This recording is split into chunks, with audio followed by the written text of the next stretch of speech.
Every time I speak, I want the truth to come out. You know what I'm saying? Every time I speak, I want to shiver. You know, I don't want them to be like, they know what I'm going to say because it's polite. And even if I get in trouble, ain't that what we're supposed to do? I'm not saying I'm going to rule the world or I'm going to change the world, but I guarantee that I will spark the brain that will change the world.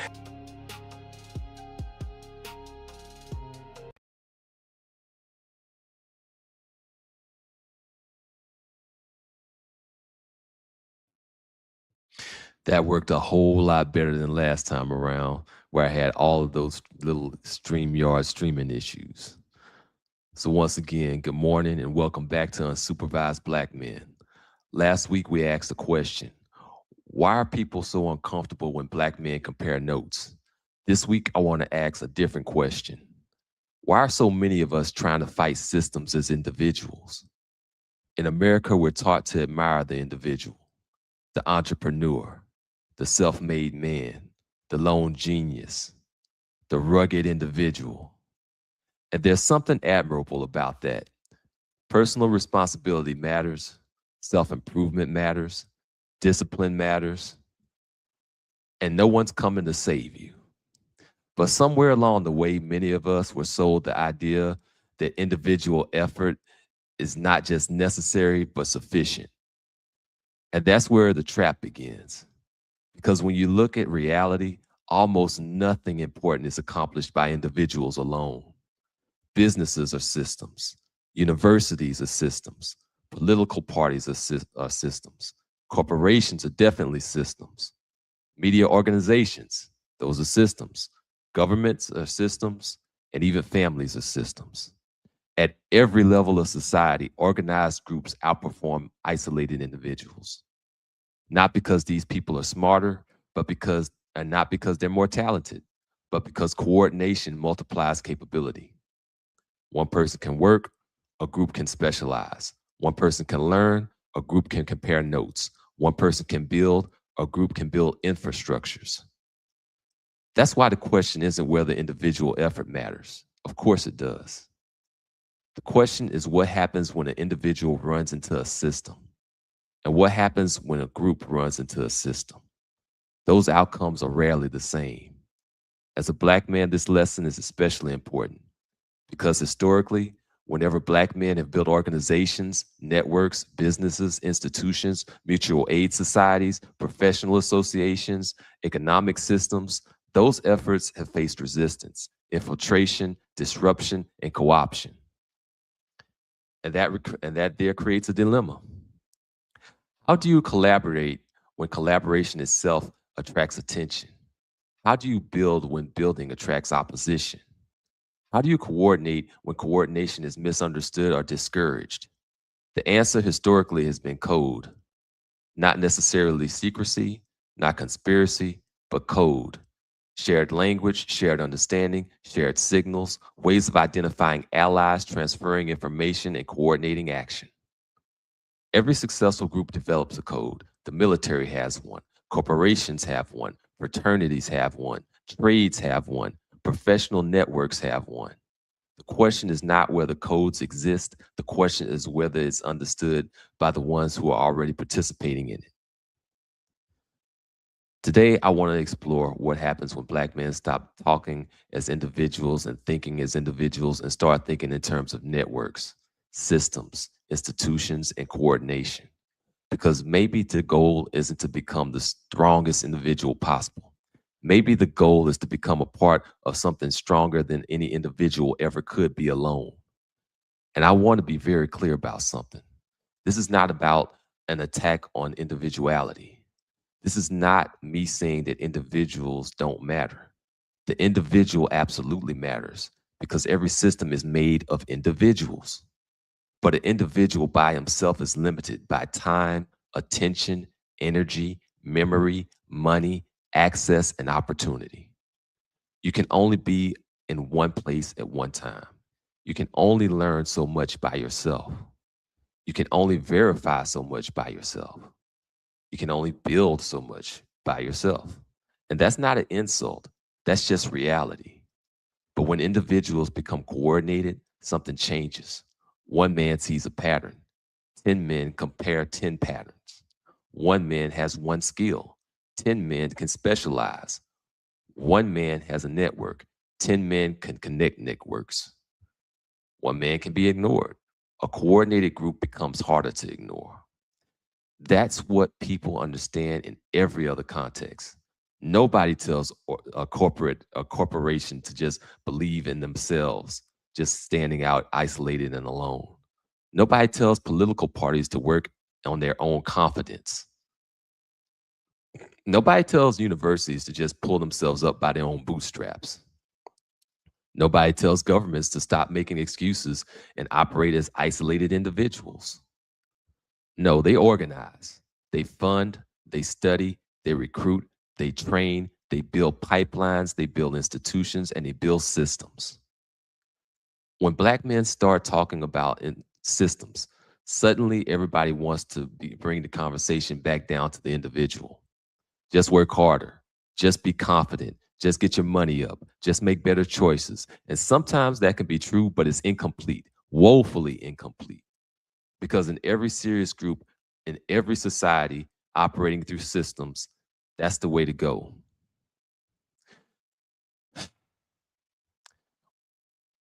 Where would we be if we actually operated as isolated individuals? It's a trap.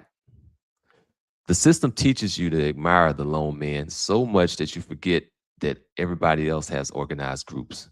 It teaches you to celebrate survival so much that you forget about construction.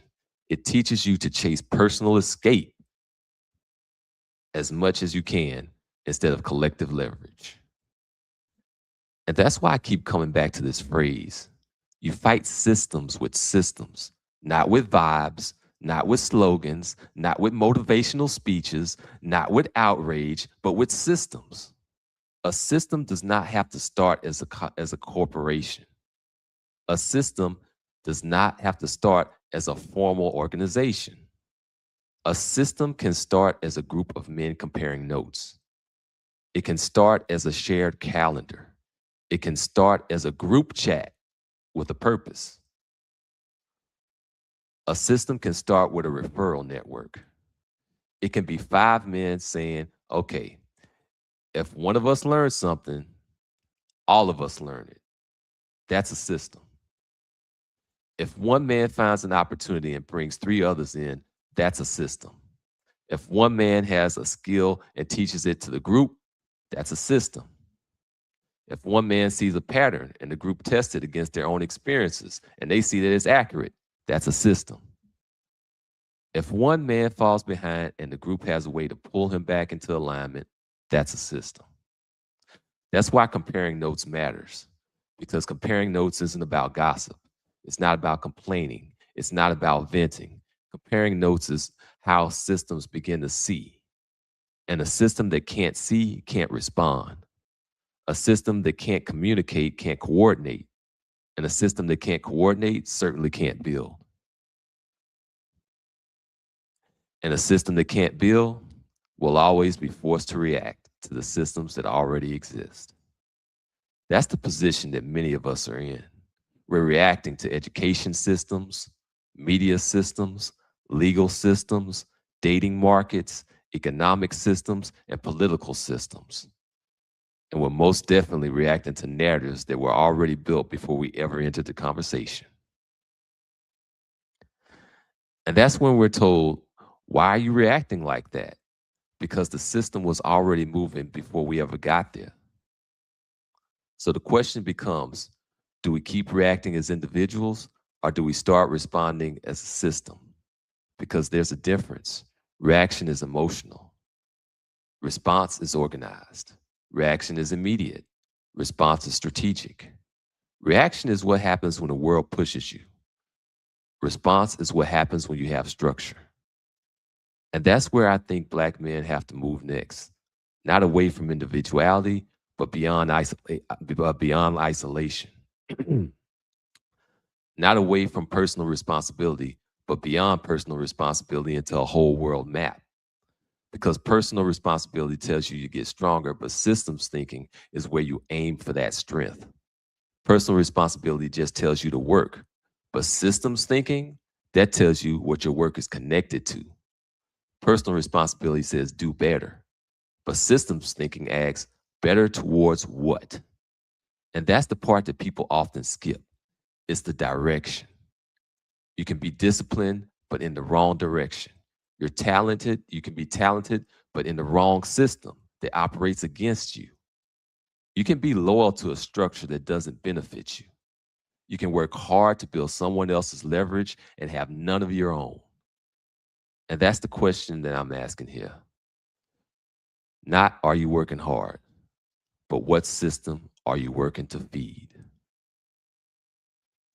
Is your effort building your own capacity, or is it building your family's capacity? Is it building your network's capacity? Is it building your community's capacity? Or is it feeding a machine that rewards you just enough to keep you moving, but never gets you enough to get organized? And that's why this conversation matters. Because the system sells individuality as freedom. But sometimes what it really is selling isolation with motivational language. It's telling you that you're on your own and calls that empowerment. It's telling you that nobody owes you anything, but then expects your labor, your attention, your culture, your creativity, your votes, your money, and your silence. And that's not freedom. That's unmanaged extraction. Freedom requires options. Options requires information. And information requires communication. Communication requires trust. Trust requires shared standards. And shared standards are the beginning of any system. So what black men need to do is to compare notes. And I'm not talking about just conversation. I'm talking about the first layer of infrastructure. Before you build institutions, you need that pattern recognition. But let me go ahead and drop the link before I go far too far along in this thing. It could be a little bit long-winded. Let me get to there goes the copy. Nice and copied. And go ahead and paste, because I definitely want to see what you all think about all this. And you're absolutely right. They want us to be Viltrumites. But like Viltrumites that aren't even working for our own interests. Let me make sure that I don't see anybody pulling up. I don't see anybody just yet. So the link's over there. I wonder if I could pin this. Let me start. There we go. There you go. Let me add you to the stage. Welcome, bro. Hey, what's up? How you doing, man? Pretty good. Ah, man, this topic right here, man. This is like the black man's kryptonite, man. Working together, man, and building systems, man. It really is. I mean, because we're kind of like stuck in this mindset where they've kind of sold us this idea of rugged individualism, and we've been told for so long that, oh yeah, you're not a man. We've been denied the whole idea of manhood, so then we attached manhood to the idea of like doing it all alone. But meanwhile, other people are not doing it all alone. Like you're out there with your samurai sword and with your armor on, and you're up against an entire army by yourself and calling that a positive. And that's not the way to go. One of versus 1,000. It's just me, bro. I got it like that. I be sitting there like, nah, that's not how you live life, man. I mean, I've come across this so many times, man. When you're trying to get black men to actually work together and actually having some group planning, it's like they deaf nail, man. They just can't seem to understand it for some reason. But for me, basically, how I looked at a man into some total of his experiences, the people around him, and in the history of the men that for him, that's the sum total of a man in totality, right? So when I be seeing people saying, "Oh, I can just do this," I'm like, "No, you sit on." Regardless of how you want to believe it, every man sits on necessarily on the shoulders of another man. regardless of where you come from, your status or whatever, because your father did something to put you in that position. Your grandfather did something to put you in that position. The men around him helped him to put him in that position. There is no one man army. But I know we like to say that. I know it's a good theory. I mean, people like, the little, like I said, they want you to be victimized. You can just, run through a whole planet by yourself. But even then, they still had a system. They still had coordination. They was like, we're going to take these 2 planets. We're going to wipe half the population. They had a system, though. Regardless of how people want to say it, they still had a system, man. Yeah, it's like feel-good propaganda to put you in a trick bag, like so that you keep playing checkers when the game is chess. Yeah. Man, the average person just, I don't know. I guess the rugged individualism is like a death nail, man, because I've never seen one man take out an entire army. I don't think we've ever had anywhere that I can remember in history where that has occurred. Like maybe they could finesse things on some sort of diplomatic end, perhaps, but even then, that still required a network and coordination. Yeah, for me, I look at this thing. I look at most things through the art of war, just in general. And even on the art of war, they had systems. They had generals. They had field commanders. They had people that you had to report to. These are all systems of instruction to how to accomplish a goal. If you don't have this, necessarily, you don't really have much, because how can you coordinate? Because you only like you yourself is only as smart as your knowledge that you have and the people that's around you. And God forbid, if you got some crazy people around you, you're in a worse position. So, I mean, you have to go out there and speak to others. You have to go out there and network. You have to go out there and be able to make different connections with different men to be able to at least build yourself up to at least to the man that you want to be. Because even Bruce Wayne or Batman, right? Batman had Alfred. Batman necessarily had all the Robin. Batman had teachers from the Tibetan monks. Like, whatever you want to say it, Batman still had a network of men that he can also call upon to help him. And hell, at the end of the day, that's what the Justice League was. If you really want to be honest, it was a coordination of different individuals that he can call upon, or they can call upon each other when this problem right here. I'm a hammer, but I may need me a scalpel, if that makes sense. Yeah. It's like the whole suite of tools in the toolbox as opposed to just one particular tool. Like, you're not going to like build a house like that with just a hammer. It's impossible. It's literally impossible to do such a thing. So when I see such people saying, I just get it by myself, I can do it by me. I think that's the craziest thing. Everybody needs somebody, and everybody needs a little bit of help. Because at the end, people say, I hate this dumb phrase, like, you was born in this world alone. No, you weren't. That's right. You weren't. No, you wasn't. You was born into by a mother and a father. You had you had nurses and the people around you. You had family members that was around you. Because I've yet to see the baby raise himself from childhood or infancy into adulthood. It don't happen. It's never happened. Yeah. I mean, it doesn't. And on top of that, like, I mean, just kind of like just on the basic level, it's like, I haven't seen like a baby like last too long, like with no milk or anything by itself. It just doesn't happen. It's exactly like it's when you're in your infancy, you are literally at your wicket because you cannot even defend yourself. You can't speak. You can't do nothing. You are completely reliant upon the others around you. And as you grow, you take more independence and you grow with that. But it's just. But let me go back to where I originally the topic was systems. One man is an anomaly.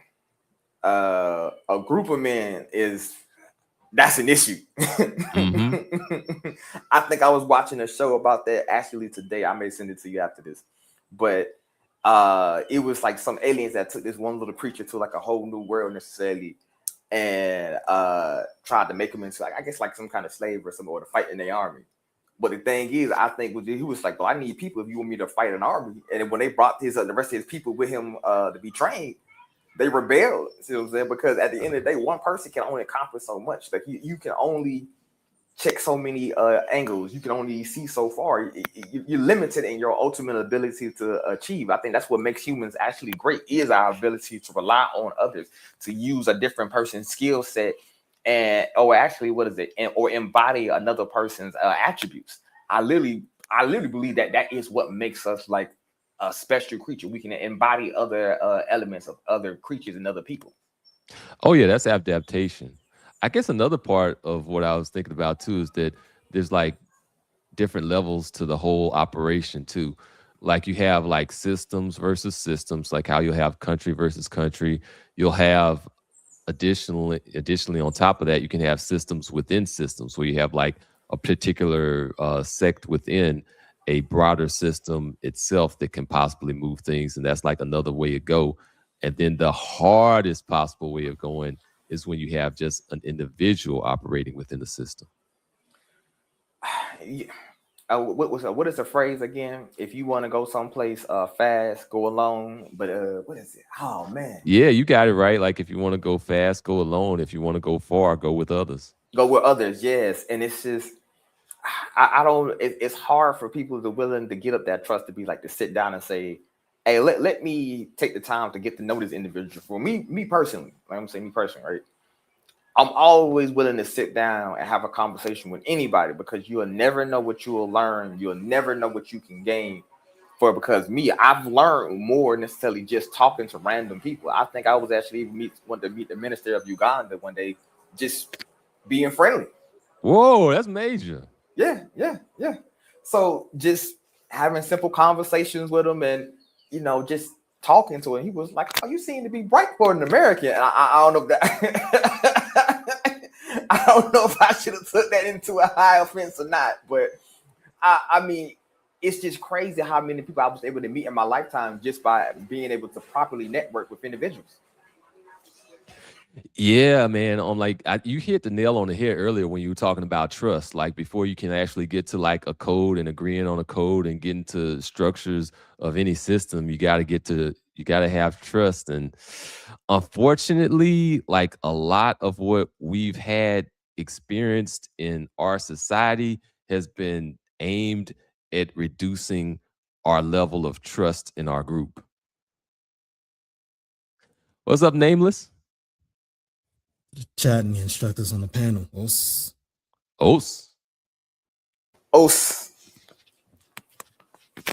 I was hoping you guys were going to touch on this point, because I think that between a failure of understanding systems and there being a utter and complete deficit of trust, that pretty much accounts for the lion's share as to why people are defaulting to a 100% and zero methodology in dealing with reality. The outcome ends up being a principle that I don't think I got to talk too much to you about inspired truth. I call it shadow vector theory, the point at which action is generally taken. For the most part, people, as a result of this, tend to operate on a 100 and 0 modality, meaning that 1% and 99% are treated like 50-50. Because if the idea is that if it's not zero, then if they can't determine the means through which something succeeds and fails, it looks just like a 50-50 shot. So people will run off this axiom of you miss 100% of the shots you don't take. And it leads to two distinct types of behavior. People who auto-execute on everything and don't know why and don't care to know why, and people who only act if there is a 90% barrier or margin of success or higher, which leads to more of a sheep mentality.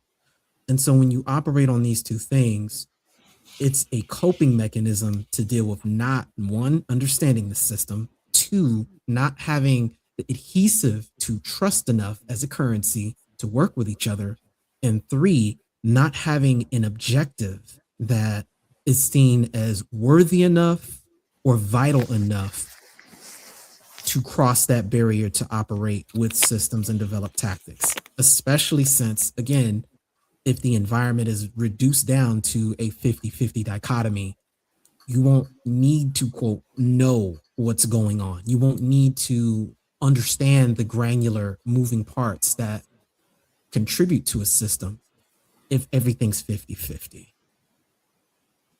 Or you think you think want to take it first, usual, or you want me to go for it? I think I understand what you mean, because I think when I went to Japan for like a small amount of time, I think I did was a language learning course. Right?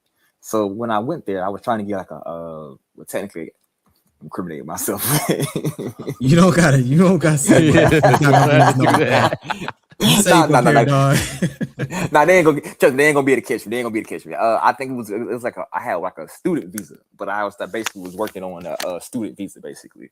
But because I had was it the pull of one of the guys who worked at, I think, what is it, one of the factories or whatever.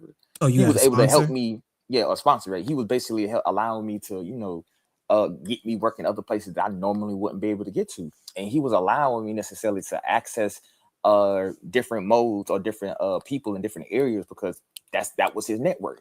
And I was basically making, like, even as a student, like double the money the average student. So I was like, while everybody else was out there, technically suffering, they couldn't go out, I was able to have the greatest of times because I had a decent network of people that I could say I can trust. He trusted me. I knew him. He knew me. We went out. We practiced. We wrestled. We did different things together, and we built up a rapport over time. And that relationship was able to, I think, it tripled and fold of necessarily, and how I was able to accomplish my goals in that country when I was there. Let me, because you reminded me what I was attempting to bring this up to, and after that, Truth, you got it. Especially if you said what you wanted to say, Zulu. The words you're using are describing the one principle I think that we fail to miss, and why we don't adapt systems, is a failure to understand leverage. Because that's exactly what you just talked about. Leverage. That's the point.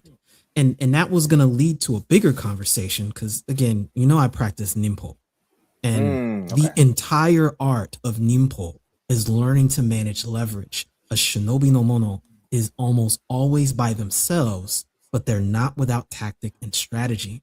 And it is always understanding a matter of timing. It's the purpose of studying the past isn't so that you can make a grievance against it. It's because they're indications of what are happening now, because nothing that's happening now is a spontaneous concept of something that can't be conceived or perceived in the past. And in knowing what's happened and having an understanding of how they're unfolding in the present, you can then create models of the future that allows for you to move out of what you were talking about earlier, inspired truth, out of reacting and into responding. That is the system, but leverage is the goal. So if you don't understand the purpose of leverage, then systems are alien, let alone tactics. Yeah, a lot of these systems don't really want you to have leverage. They want to disempower you as much as possible. And a lot of the rugged individualistic propaganda is a big part of that keeps you isolated against a more powerful system and structure. Another thing that gets pushed often, like a lot of people will kind of take pause unless there's like a certainty of succeeding. But then on the opposite end of that, there's that whole idea of what I call like the lottery ticket logic, where people will point to an extreme exception and then try to make that exception the rule to ignore the odds. Like, oh, look, Jay-Z's a billionaire. You can do it. Oh, look, this thing happened over here that was was against all odds, but he managed to do it. So yeah, you can do it. Like there's constantly this like either tokenism or this portrayal of extreme exceptions as the rule and making more of an argument for rugged individualism. That's why I called it the 99 and 1% 50-50 theory.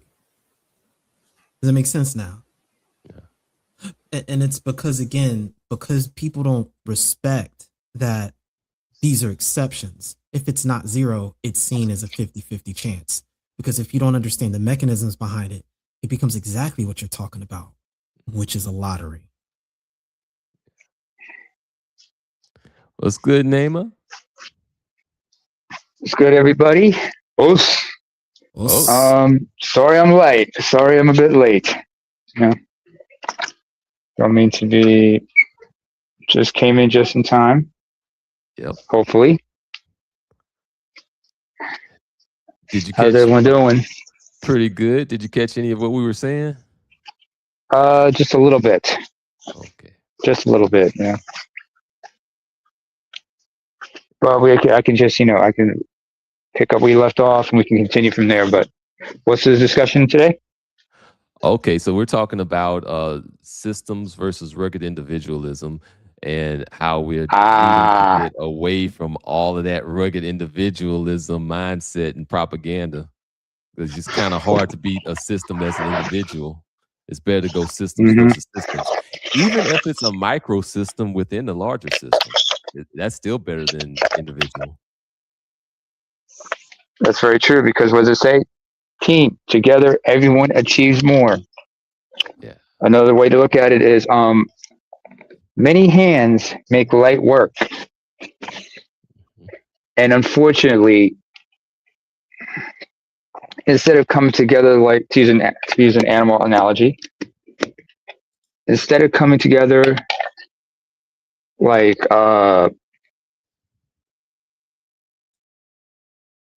collect in the front of like a herd of wildebeest, or like a pack of wolves, everybody wants to be like a jaguar.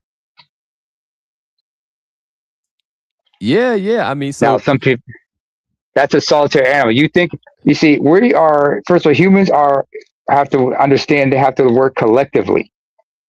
And unfortunately, this might come off as racist, but we have to operate like a chimpanzee troop.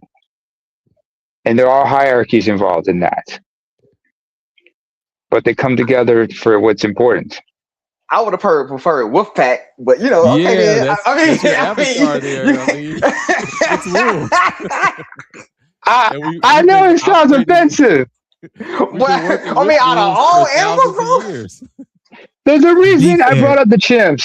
To be fair, there's a reason I brought it. To be fair, I think it's something like a 97 or a 96 DNA percent matching with chimpanzees, which is hilarious. 98 actually. We cannot be like bonobos, unfortunately, because if you ever seen bonobos, which are closer, bonobos, unfortunately, because of evolution and given the environment they live in, they are a matriarchy. It is the females that run that society in bonobos. For chimps, it's more, and the reason because of this is like if you look at the Zambezi River in the Congo, when that river was formed, it separated the ancestors, the common ancestors of chimpanzees and bonobos. Those who are north of that river, they evolved to become chimpanzees, and they had to compete with gorillas and other animals for resources. South of the river is where you find the bonobos, who have south of the river. That group of chimps evolved to become bonobos because there's little nor competition, so they're more pacifist, and it's usually the females that dominate and rule that society. While in chimps, because of the pressures, they need a strong patriarchy. Okay. But patriarchies and patriarchies usually require males coming together, forming alliances. That's why they groom one another, because they understand transactional relationships. That's why when they engage in hunting, the top males always share with their subordinates, or exchange with the females for sexual access. There's a method to the madness. There is a how and a why to the what. Oh, can I add something real quick? By all means. Okay. Like, I think everybody understands quote unquote systems. I think women actually understand systems at an even greater level, right? Because I think I remember reading something. It was a while back ago, right? That in France at one point in time, right, the local spot for dudes who used, we wanted to meet up and talk and have conversations about, the daily news, whatever, swapping information, you just, comparing notes, right? The women saw that as a complete threat to them, right? but they could meet at the coffee shop and just, have conversations, speak, whatever. And the women was That was really England. led, England, or I think That England was or England. France. That was England. Yeah, there was Okay. England. It was about the coffee shops. I mentioned that Yeah. one time. Yeah. And where Mm-hmm. basically their whole thing was necessarily, we must attack the systems of where these individual men are going, because we must be able to control everything. Right. And once you understand that, it's like, oh, okay. You want to be able to have conversations and be able to mingle amongst yourselves and keep information as a group or whatnot. But you don't want other people to keep tabs on you and what you're doing. It's like with the manosphere. Women love passing information back to each other. Girl, he did this. Girl, do this. Girl, do that necessarily.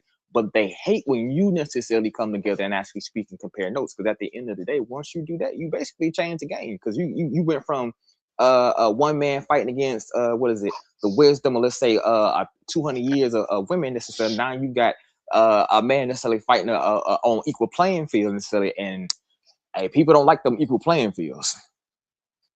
They like leverage. Oh yeah. To your People point, kind of go give ahead. you this Go ahead, idea sir. of, well, oh no, yeah, I'll give it back to you, and then I'll get Bronk in real quick. All Yeah, right. people will often sell you on these rules, systems, and structures, and it won't actually benefit you. It's telling you to do something that's opposed to your interest, and out of a sense of honor, you'll take it, even though it's actually in direct opposition to your goals and your aspirations and things that would do something better for you. And Mhm. speaking on that competition, high competition, low competition thing, there's something to that to be said for like human anthropology. Like if you go back in time when you had like way back, like say when you had maybe like low small density population, then okay, maybe that might be more of a matriarchal society. But then when you get into like a bigger population, then that's more of a patriarchal society, where you get into like bigger systems, bigger structures, more resource acquisition and competition, like you said, because basically, yeah, the patriarchs are actually going to actually be the ones that are going to be able to get into that high level of competition, especially when you get into like physical competition. Yeah. And like, I mean, if you have like societies that are a patriarchy, the men usually you have one man who is like the chief, but he has a council of elders. Mm-hmm. And they all come together and discuss what is necessary, away from the women, of course. You know what away that from sounds, the women. You know what that sounds like, right? That sounds a whole lot like a CEO and a board of supervisors. Mm-hmm. And the reason they have to have these discussions, is because they understand that, look, the burden of responsibility that we have is for our people. And leadership usually means that you are actually serving the people and making sure you're doing what is in the best interest of the people, but you have to think several steps ahead. Unfortunately, women do not have that same capacity like we do. Not that they're dumb or anything like that. It's just, as adults, we have to think long term. Very few women think long term of what's best for the society.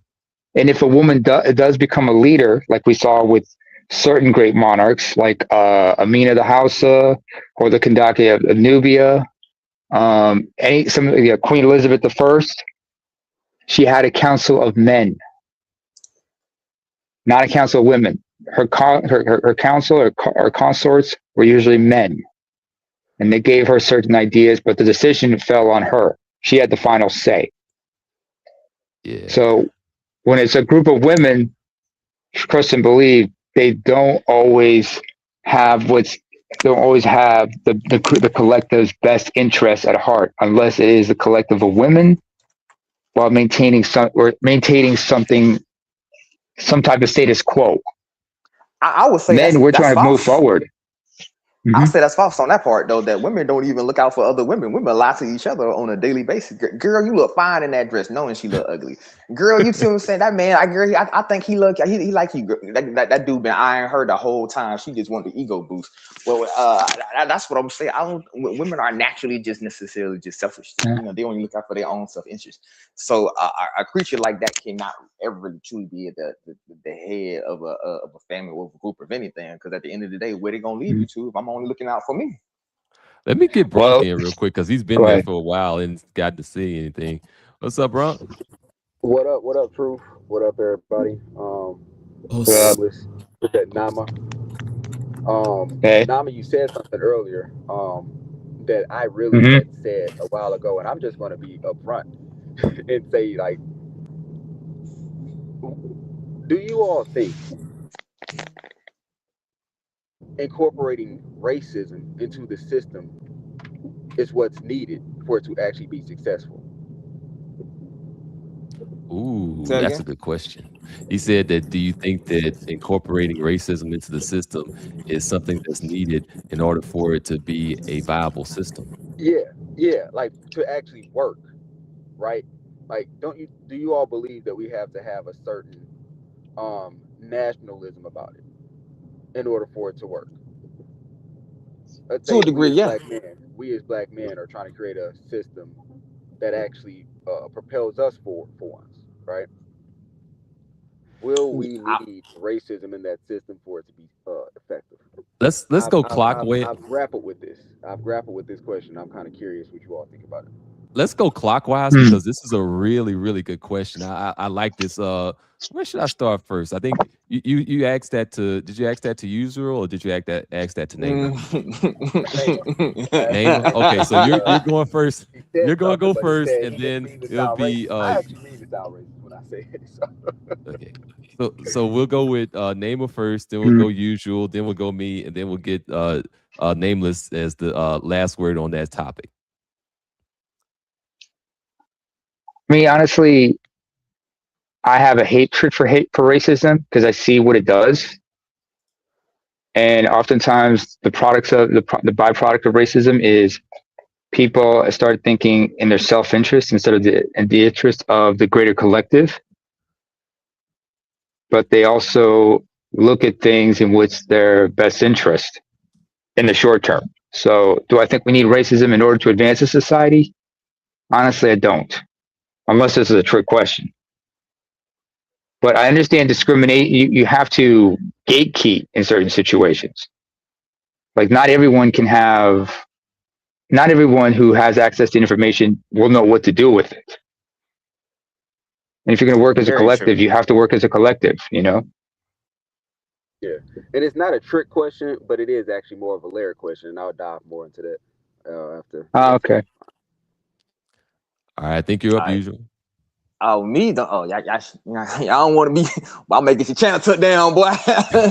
Hey, you gotta say what you gotta say. Dude. Okay, hey, bro, racism is good, but don't sit there and play with me, boy. Because at the end of the day, like this, if you playing a group sport, all racism is a group sport necessarily, and you're not playing a group sport. Everybody outside, they playing football. They all on the same team. You out here running a ball back necessarily, and it's like, was it 12 people on the other side trying to tackle you? You talking about where my team at? You ain't got no team. So yes, I actually believe it's actually proper necessarily, right? Especially especially depends on what you're actually trying to accomplish, right? I mean, if you're talking about in the context of the American society, I think that it's fundamental that you must be racist. You're talking about an American society because you got white people from all different groups, all different ethnic groups and whatever.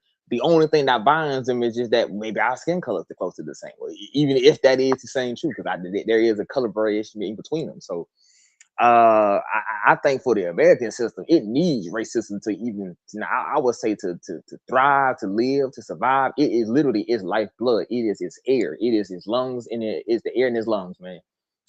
Especially we talking about for the American society, though. All right.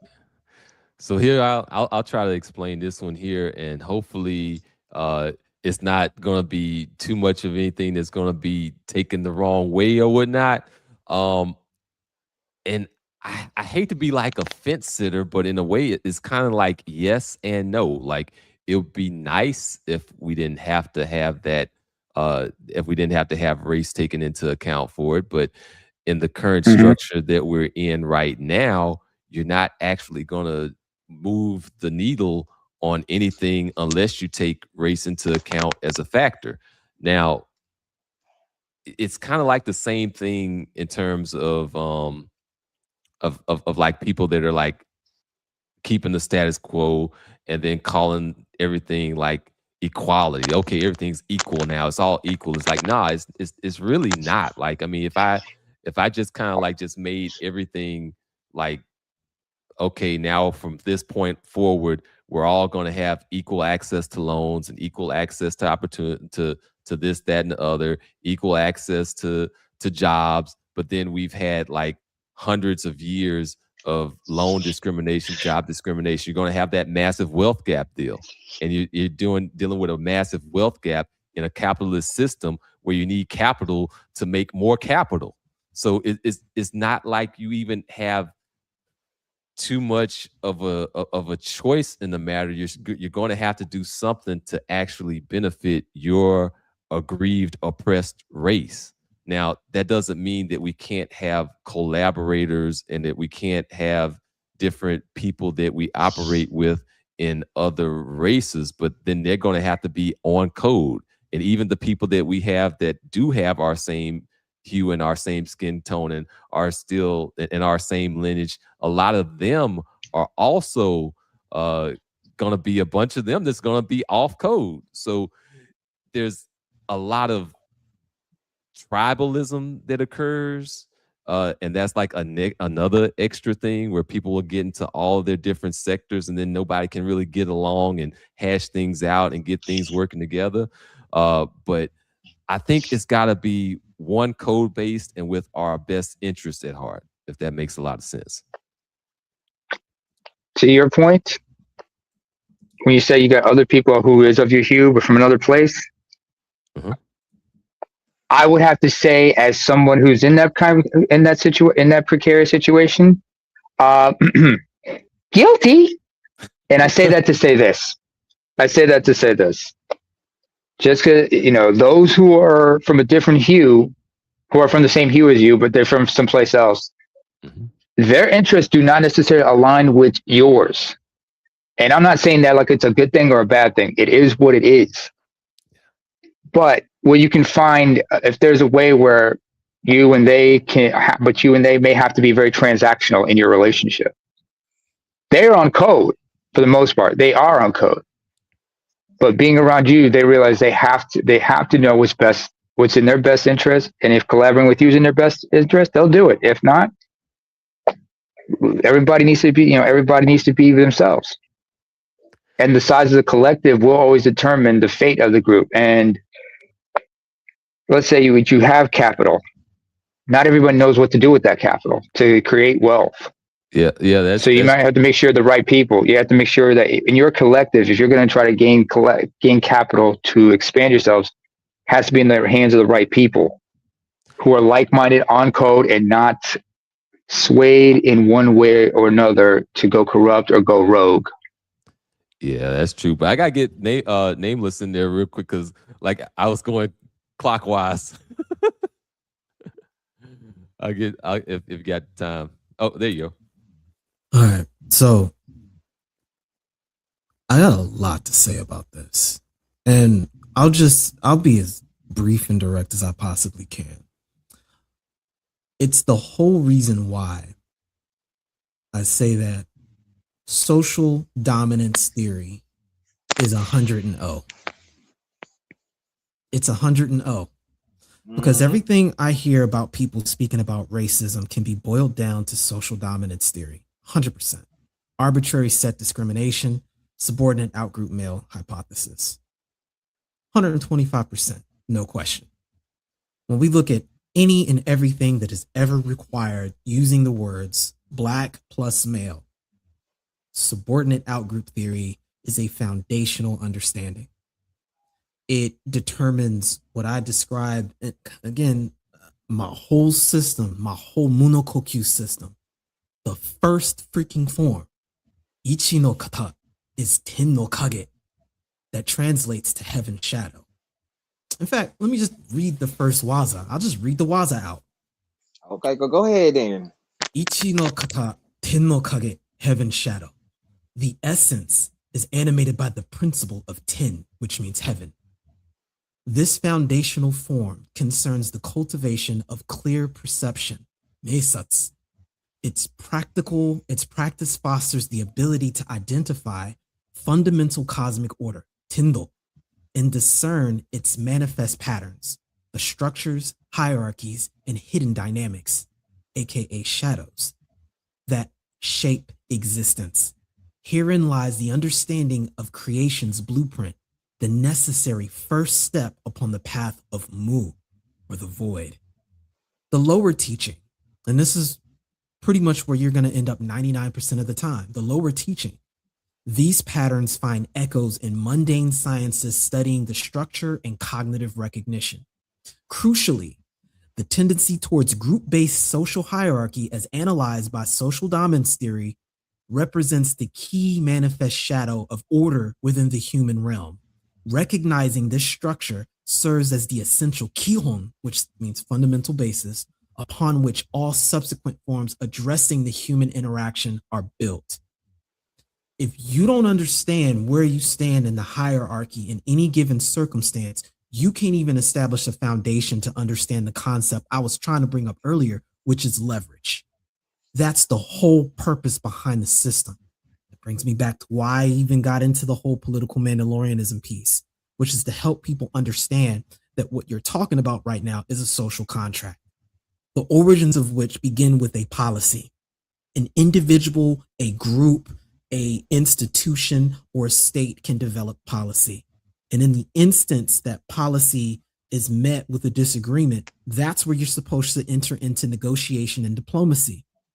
It's in the absence of these things, when they fail, that individuals resort to war, which is the forced compliance of one group to another as it relates to policy, using hard, soft, smart, proxy, or now algorithmic power. The key occurs when there's a disparity of power between the two groups involved. When someone outranks you in power so much, having a contract is impossible. What you're left with are matters of charity and shadow contracts, which can be understood as coercion. This is where people get confused and misconstrue this entire system. So it has to begin with understanding where you are in the hierarchy and recognizing what you are as a group to create vested interests that demonstrates the need to acquire leverage and get things done. That's where trust comes in. And when you're at a deficit for that, you can't problem solve. And you end up with all of these side effects and all of these second order names for it, such as racism. Yeah. That kind of like, oh, whoops, Bronkloff. Let me put him coming back up. You back? Hey, the system got him, bro. Yeah, I'm back. The system got him, man. I'm back. No, I appreciate Nameless's response to that, because you know, the question of the show is you fight, or the title of the show is you fight systems with systems, right? Mm-hmm. And so that's part of the reason why I do ask that question. You know, can you actually overcome a system that has racism embedded into it without embedding a layer of that into your own system to overthrow the previous system? Hey. And so it's not using it more as hate, right? But using it more as a tool to not have hate destroy you and your people, right? So if it comes down to it, if you're not as brutal, or you don't have the wherewithal to be as brutal as the enemy, then you're vulnerable to the enemy, right? It's like you're fighting a war with a set of rules that the enemy is not playing by. Adhering to. I would say, if you look at the example of South Africa, when apartheid was brought down, trust and believe, Black South Africans would have looked at the whites, whom they outnumbered, like something like about 5-1 or something like that. No, not 5-1. Sorry, I'm probably like 8-1, and they would have gone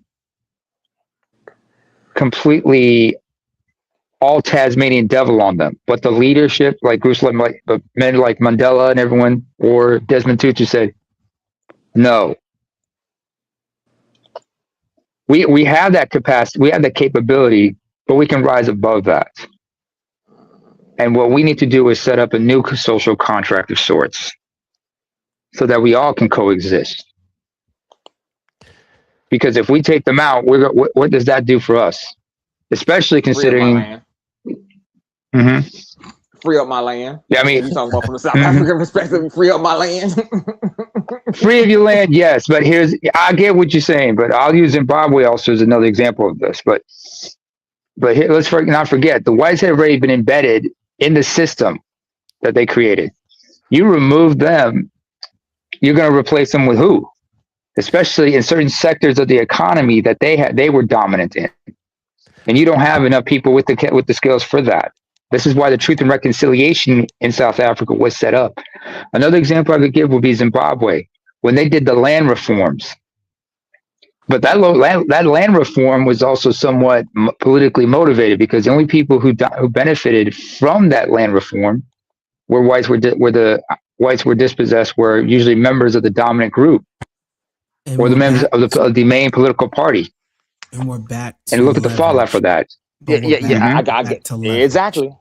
The ability to punish and reward. But I know Tunnel Runner's here. I didn't want to digress too much. I wanted to focus on the leverage piece, because this is what I keep hearing. Ultimately, this is all about leverage. Let me say leverage indeed. Let me say one thing before I get Tunnel Runner in real quick. Like, I think that there was a really important position that Nameless mentioned earlier about having to have both a negotiation and a code. Like, if you want to have any type of structure or a system, you got to have that policy and agreed upon policy, and then we'll have some disagreements on that policy, but we have to have like a means of resolving those disagreements through some form of negotiation. And I think that that's something that we can actually enact even in our own space for the most part. I uploaded something to your files here. Oh, okay. And the first paragraph in the preamble is just a recap of everything I had said right there. If you just highlight the preamble. Let me put it up. Let me pull it up on the main. You can probably zoom in. Yeah. Let me see. Excuse me, Expiring Truth. Before you continue, sorry to interrupt, but to your point, what you brought up, I will quote someone who's very important to this. An economist and former finance minister of Greece. His name is Yanis Varoufakis. He once said in an interview, before you go into any type of engagement or any type of negotiation, you must make sure you have the right set of incentives and deterrents to get people to do what you want them to do. Okay, that's leverage. That's perfect. That's leverage right there. Let's go. Let's read this paragraph, because I don't want to hold Tunnel Runner up too much. Okay. All right. Are you able to read that, or should I? I think you might have to read it, because I can't zoom in. I don't know how. At least I'm looking for all the tools, but I can't find individuals, parties. What is it? Man, this thing is small, man. Yeah, I'll go ahead and read it. So the preamble states, individuals, parties, incorporated entities, and states can engage in the act of policy. Law is the language of policy. Politics is the means by which policy is made realized. Diplomacy and negotiation are the preferred methodology through which politics is engaged. However, war is politics and policy imposed in the absence of negotiation and diplomacy, with the goal of submitting the opponent to one's will by hard, soft, smart, and proxy power, and eventually algorithmic power. And what I'll do is I'll scroll down to the axiom piece, because axiom 1 covers exactly what was just said here. I speak about as law as a superposition between politics and religion, the importance of that gets into the gravity of law, which is your ability to address fair contracts and the difference between that and charity. And when you've got an imbalance of power between the parties involved, when someone has the ability to enforce what they say at a level that's order of magnitudes greater than you, you're no longer in a fair contract. You're subject to that group or that particular jurisdiction's charity or them letting up on leverage that can be opposed against you or placed against you. What we're consistently used to is involving ourselves with people who not only have access to greater amounts of power, but have different channels of power that they can leverage.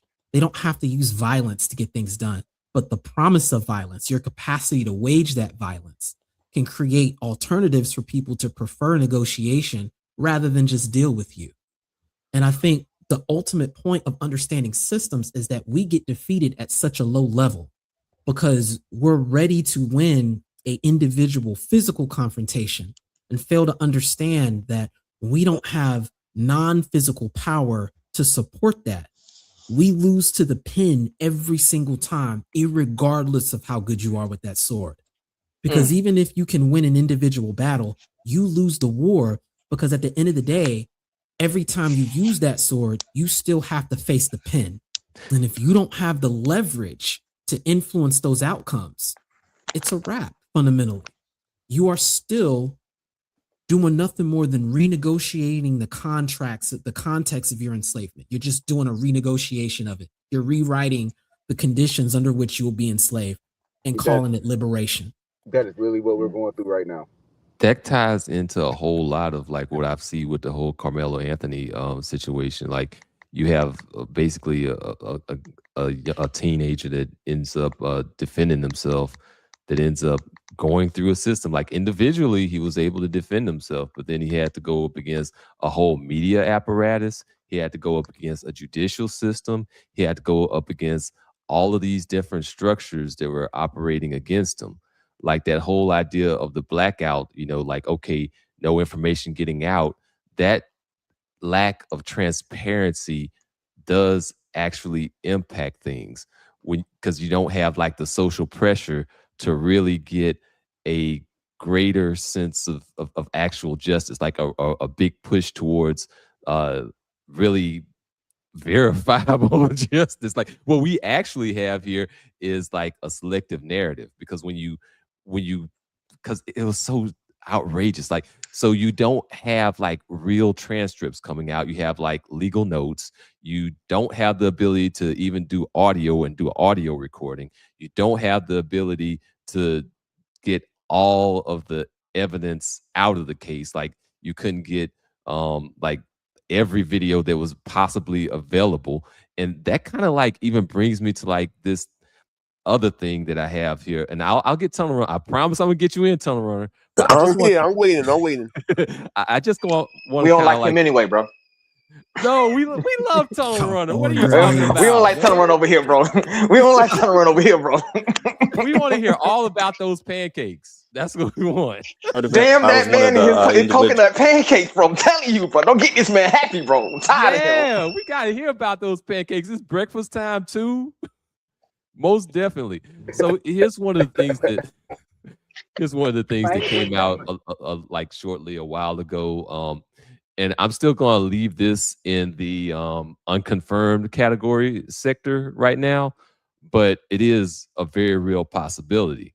Like the video that they ended up playing at trial was by the accounts of the media themselves. Like I was, looking at the different media corporations that were coming out with their viewpoint of it. You can go to CBS, you can go to just about any of them, and they're going to tell you, okay, well, what we saw was like grainy photo and like a bad angle and everything else. I guess we were kind of able to sort of see a shove or something, but like there's like, depending on what video you have, what angle you have, and what frame you have, you get a different viewpoint of actions that occurred.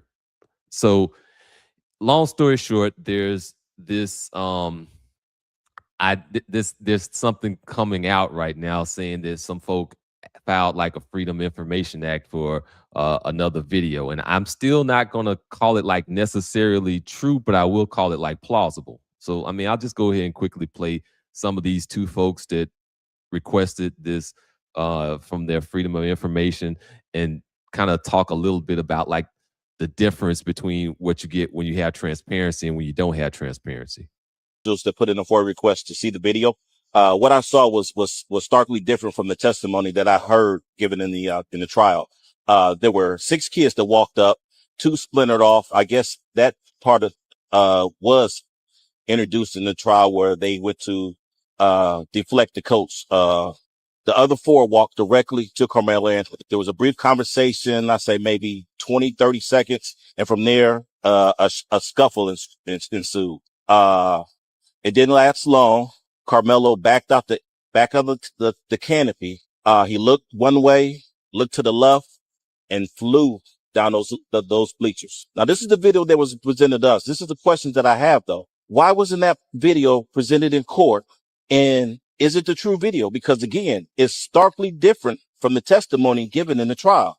Carmelo Anthony flew down those bleachers, fell at the bottom of the bleachers, got up, took off. It was maybe 2 or 3 kids that you can see kind of give chase, but Carmelo was gone. So they weren't even going to canopy. And he was sitting there for at least 8 to 9.5 minutes. You see, well, I saw a boy in a black hoodie go over to him first, and then they left out of the tent.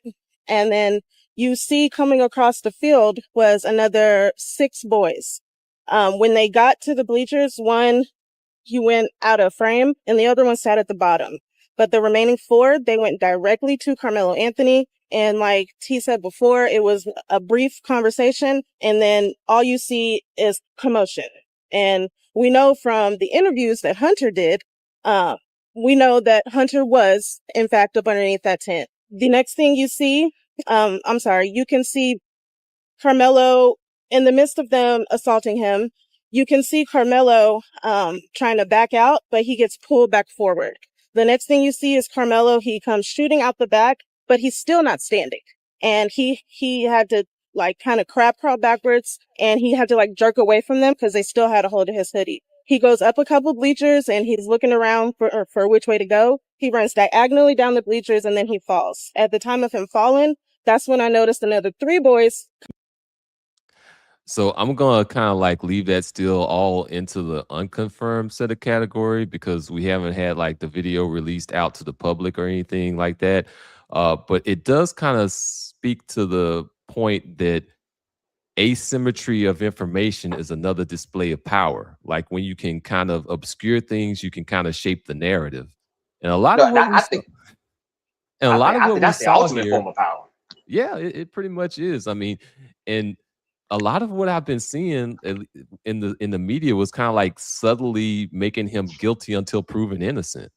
Basically, I'm telling you, and that's the same approach they take. It's like wash, rinse, repeat. You know, I even got to a point just after hearing just so many discrepancies in everyone's stories and, you know, new information coming out. I just got to the point where I said, you know what, I'm going to hold any further opinions on this case besides the one I currently have until I'm able to see the court transcripts.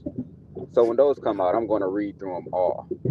Don't forget to let Tunnel Runner jump in, because I want to jump in and say a lot about what's been spoken on too. But I want Tunnel Runner to go first. Absolutely. Let's go ahead and let's get you in here, Tunnel Runner. Get your opening statement in. Okay. Pancakes himself. Yeah, I did have some coconut pancakes. I got syrup right next to me, and I'm going to have salmon, some rice, and some I think they're red kidney beans for lunch. All presented to me by my wife, and some ginger. Thank you very much. Ginger tea. See, I don't like this man. Hey, Bro. the kidney beans are good for the kidney. Kidney beans are good for the kidney. Are you jealous? Are you jealous, Usual? We love Tunnel Runner. Yeah. I'm gonna get me some waffles. I can make me some waffles. We can do it, brothers. Yeah.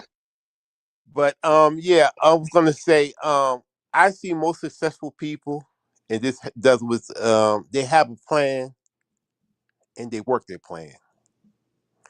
And the reason why some of us are not successful, we have other people running their plans on us. Just like I think that lawyer that my brother had, I don't think he was down with his client because we don't have the same kind of plans and systems set up for ourselves. When we get in trouble, we just think, oh, we just grab the best lawyer. But grabbing the best lawyer, it might not be the best one for our case. It might not be the best one who's looking out for us. It might have been a lot better for him to have a black lawyer who was very passionate about his case. Well, then But it's early when you need them. yeah, I mean, but that's like say when we're talking about systems against systems, they have hundreds of systems against us, and they always putting traps for us to fall into. And for us who are successful, we have to make sure we get around all those traps to be successful. That's why they say when you see a white bum, you're supposed to almost cry because he had 101 chances. You might not have but one chance. Yeah, that's a good Man, he point there. I'm Hey, a he preaching. I'm gonna give it to Nameless in just a minute, but you brought up something that was very important there when you mentioned that the lawyer might not necessarily have your best interest at heart, or it might not go as hard in the paint for you as somebody that actually relates to you. This particular lawyer, now there was stuff out there that was kind of maybe considered like less authenticated and stuff, like when they were talking about the father and the judge and whatnot. But the lawyers, they did know each other. They did work with each other like for years. Like, so you'll have the defense lawyer that's supposed to be working in your best interest, that's been working with the prosecutor for years, and then you They have a small friends. community. You have a small community on top of that. So after this case is over, you still have to live with this man or live around this man. So the dynamics that play out might actually explain why you had just a handful of defense witnesses, less than a handful of defense witnesses that were presented, while you had like 20 something prosecution witnesses presented. And one of the defense witnesses was actually like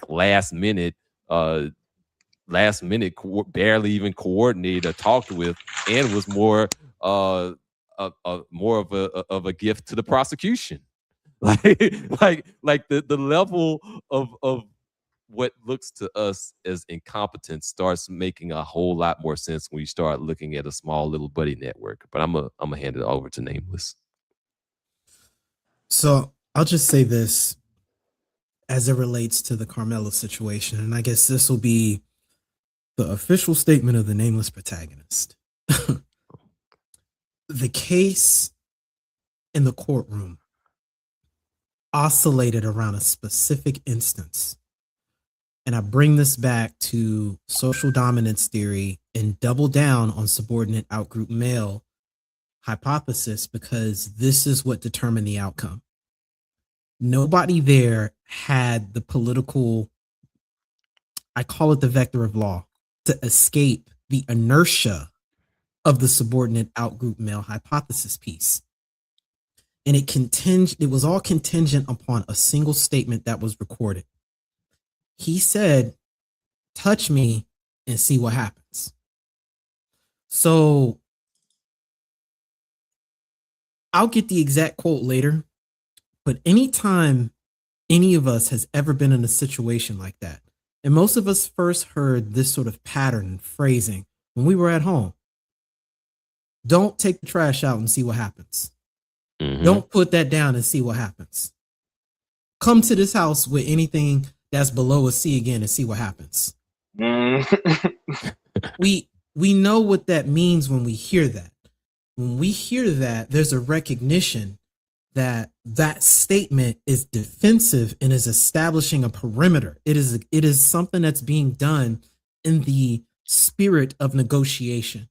It's to say, here's this extreme alternative. Instead, I'm going to give you this verbal barrier. It is we call it kikite.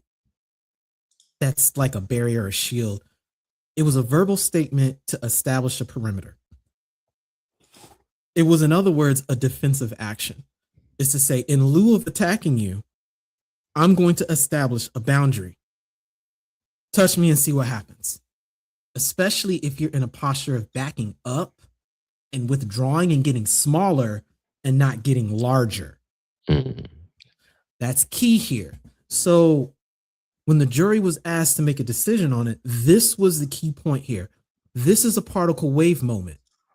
The reason why it's a particle wave moment is because the way this collapses into a understanding of things, depending on where you're oriented, if that individual is in a subordinate outgroup male position, then the statement of touch me and see what happens, or touch me and find out what happens, that gets seen as a threat.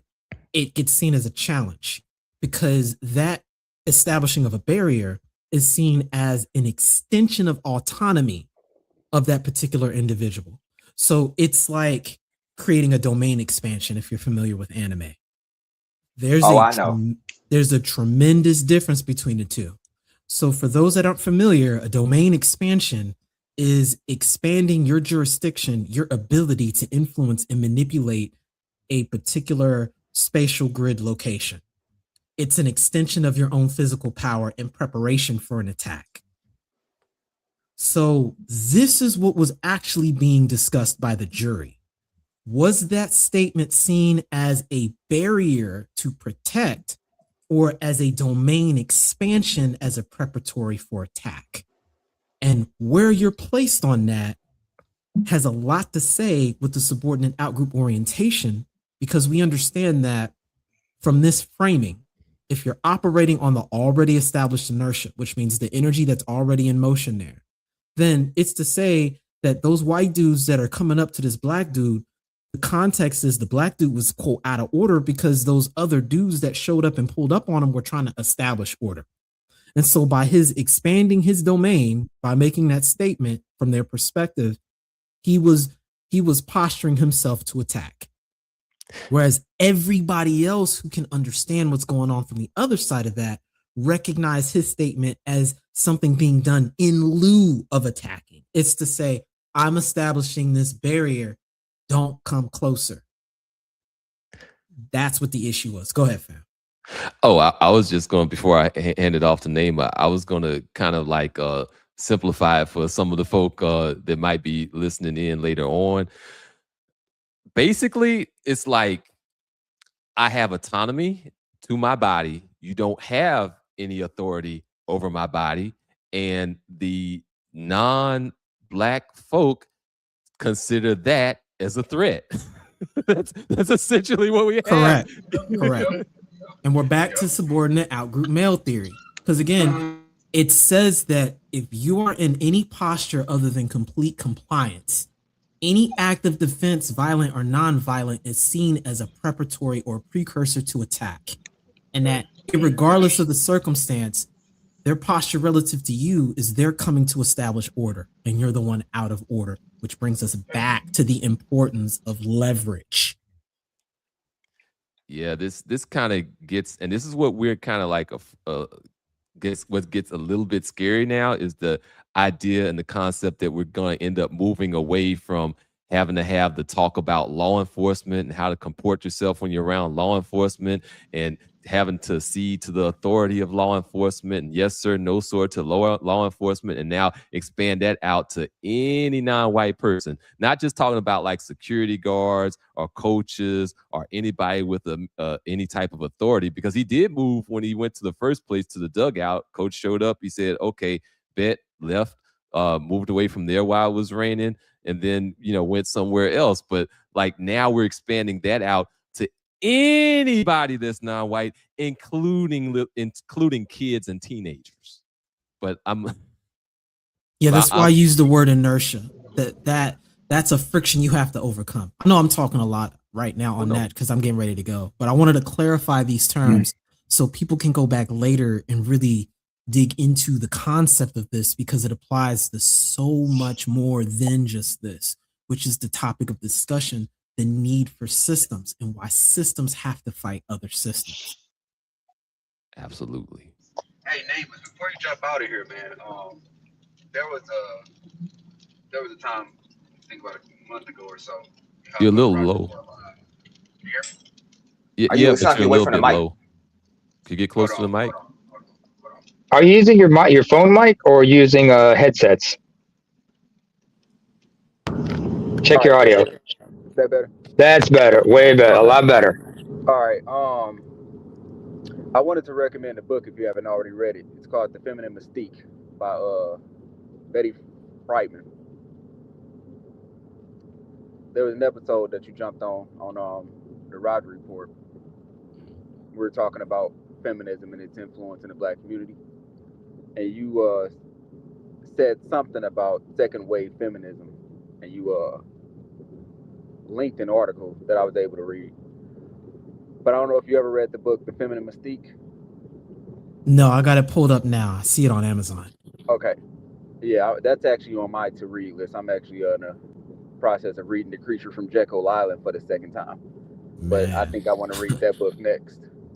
So, just a book recommendation for you, man. I'm curious to hear your thoughts on that if you read it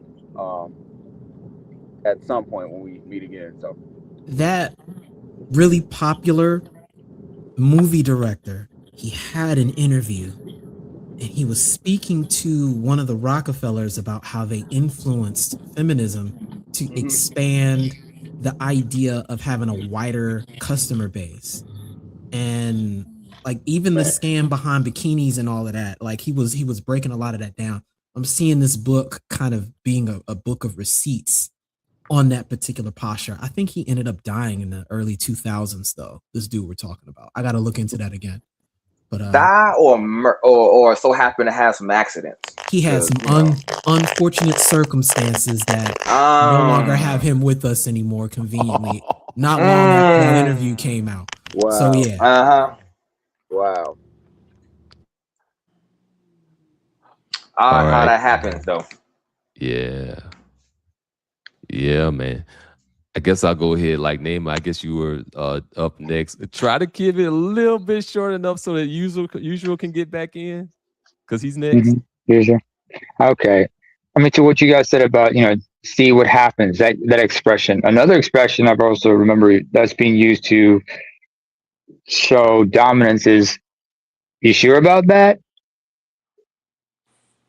When someone says they're going to do this time around, you look at them and say, you sure about that? That's a psychological warfare that some people use usually. Or if you're being told, don't do that, or you go like, you think is that a good idea? You sure about that? You think that's a good idea? These are ways of trying to establish control over one another or dominance. But up next is usual. Okay. Go for usual. Wait, I guess one moment. I just linked in the chat the book. I found it for free. Oh. So I don't have anything to link. You can link it in the chat so people can download it. Yeah, I just wanted to get that. All right. All right, perfect. Thank you. That. I'll do that later. There we go. Yeah, I'm gonna download it right now. All right. Hold on 1 second. As I said it, who wants to have a fair fight? I'm serious. Like, who really wants to ever have a fair fight? Honestly, God, do you prefer necessarily to have your hog already slaughtered, necessarily on the table and ready for you, or do you really want to go down there and chase that hog down and go kill him and gut him yourself? Realistically, you want that hog already tied, dead, necessarily, and seasoned on your table. So that's how I look at systems, and that's how I look at individuals versus systems. When you out there by yourself, you got to go out there and go hunt that hog, jump them, skin them, and everything else. But when you got a system, you just walk to the table and it's already there prepared for you. Yeah, that's why people pay that convenience fee. You'll go out there to a restaurant to have food already prepared for you. That system. Prime example. Showrunner alluded to the fact that it's hundreds of systems within the system. There's like many different microcosms within these systems. It's just like you have the family courts, the prison system, the you just have so many different variations, so many different hurdles, so much stuff that they have set up to essentially impede upon your success, right? And it's just like this constant navigation through it all. It's like a navigation through the subjugation, if you will. I like that. And brothers, I you like might that. notice that if you're successful, white people will come up to you and be like, "Oh, how did you do that? Oh, I'm so proud of you," and stuff like that. They're trying to find out how this nigga made it through our traps. Yes, yeah, man. I got a lot of that How too. this Yeah. When I nigga made it moved through out, our traps. He ain't supposed to and you be know what? here. You know what I find very, very dehumanizing is when we do find ourselves out in, I guess, white people's spaces. We make our way out to their neighborhoods. We incorporate our children into their schools, right? They Mm-hmm. like to use us as the like proverbial example of like, oh, anyone can pull themselves up by their own bootstraps. It's like, no, I still had to work 20 times harder for you for the same stuff. That's like that's nothing to be celebrated. Yeah, man. I mean, Celebrate And, your and, and it, own subjugation. yeah, and it's like right. you have to submit yourself to the system to a degree to even get there. And so you have to kind of help them out. You're getting them further just to get a little bit closer. That's why you have Right. things like white flight, right? We start to integrate ourselves into their system and our society. What do? Well, hey, you guys start right there. We're going to migrate out here, and it's almost like they spoon feed us equality.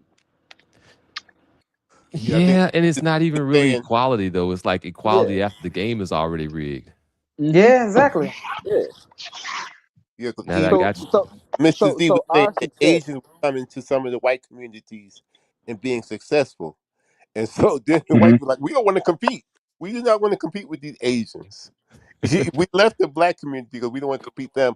And the Asians came up to us and we got to still move away because they are giving us competition. Mm-hmm. Yeah. Also, and this is in my case, I realized I had to deal with this. For those of us who are non-ADOS, when we are in those similar situations, we have to deal with the thing. We have to also have to be about our wits because when we want to ask us certain questions, we have to make sure that we don't be too open to them because if there's one thing they like to do with us is exotify us. Look at us as an exotic fascination, which is another form of dehumanization. And then they're going to hit us with certain types of stereotypes of this, that, and the third, and use us as a form of trying to impose this notion of rugged individualism. Like, this one did it, he did it. Why can't you? Despite the fact that we are not one and the same. This flat blackness thing they try to use. They will bring up certain things when it's convenient to their narrative that they're trying to push. And yeah, that's just pretty much what I want to say. Yeah, I mean, it's basically it's like a twofold thing. It's presenting the exception as the rule, and then it's also like an appeal to ego, like you want to be an exceptional Negro, like Yeah. that Superman. You gotta be. We kind of talked a little bit about that, like yesterday. Like, okay, you're charged now with being Superman, fixing everything, but then you also need to be the villain for everybody's blame and everybody's negativity as well. It's like being a scapegoat, basically. Like You are a scapegoat. A Yes, exactly. convenient That's where I'm looking for. scapegoat. Scapegoat. A scapegoat when it's convenient. A scapegoat when it's convenient. But at the same time, they try to impose this whole thing of respectability politics. And people who are engaged in that, you have to understand that it's a never ending game because once you put on that mask, you can't take it off. Because if you take it off, you're out of the game, and it's almost like life is over for you. Yeah. And people don't understand there's a price you have to pay for these things. And what you were saying about white flight and everything, I remember there's an old saying I have in my native language, in my mother tongue, they used to use about how things were changing where I'm originally from. And we would say something like, the laws are written in pencil. The laws are written with a pencil, which means They can take an eraser, or a rubber, as they would say in other parts of the world, erase it, and then write over it the new law. Ooh, that's a good one there. Like that speaks to the hypocrisy of it all, because we're also kind of in here thinking that all of these rules are like solid and set in stone and fair, and then we'll see it play out differently when it's us versus somebody else. And I have a clip for that. Here's a perfect one. Let me go ahead and pull this one up. Let me do this. Do that. Account for everybody except for Carmelo Anthony. People keep saying Carmelo had a knife. Okay, but Kyle Rittenhouse as a minor showed up armed in a volatile protest and deleted 2 people, wounded another, and claimed self-defense. And he was acquitted because his fear mattered. Daniel Penny was not physically attacked, but he claimed that he acted out of fear for himself and others because of verbal threats. And he was acquitted because his fear mattered. When Mike Brown was deleted, his size was treated as a reason justifying deadly force. So why does size matter there, but not here? Why does fear matter there, but not here? Why does armed self-defense get legal imagination there, but Carmelo having a knife becomes the whole story? And it's not just national cases. In Texas, Casey Allen poked up another team multiple times, and the jury rejected the highest level deletion charge in favor of a lesser charge. So why does Carmelo get the harshest interpretation? That's the hypocrisy. The issue isn't whether there should be accountability. The issue is that black fear is almost never given the same legal grace as everybody else. Please drop a like, check out my other videos, consider subscribing, and as always, follow the truth. So yeah, like it's hypocrisy, like all up in our faces. Like we'll see a guy go from Illinois all of the way to Wisconsin to a volatile protest, get himself like a semi-automatic rifle, and then delete a few people and wound some others. And he walks and it's all good. It's self-defense. It's not like it's considered premeditated. It's and also the weapon is all good too.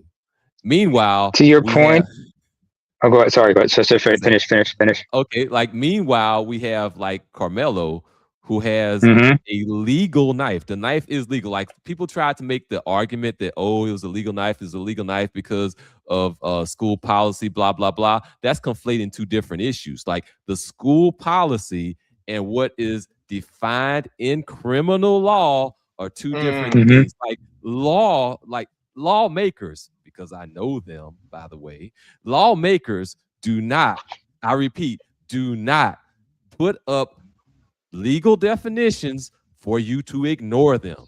There is a freaking reason they did that specifically for that definition of what a legal or illegal knife is. The knife was legal.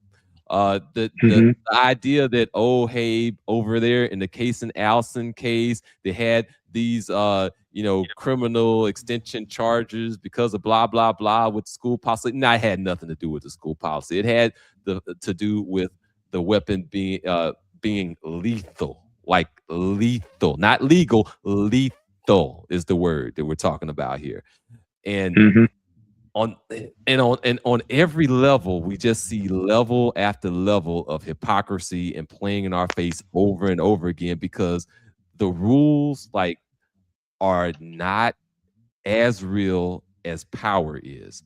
Power. You know what that reminds me of? That saying, rules for you, rules for thee, not for me. I don't know if that's the correct saying, bro. Rules for thee, not for we. Yeah.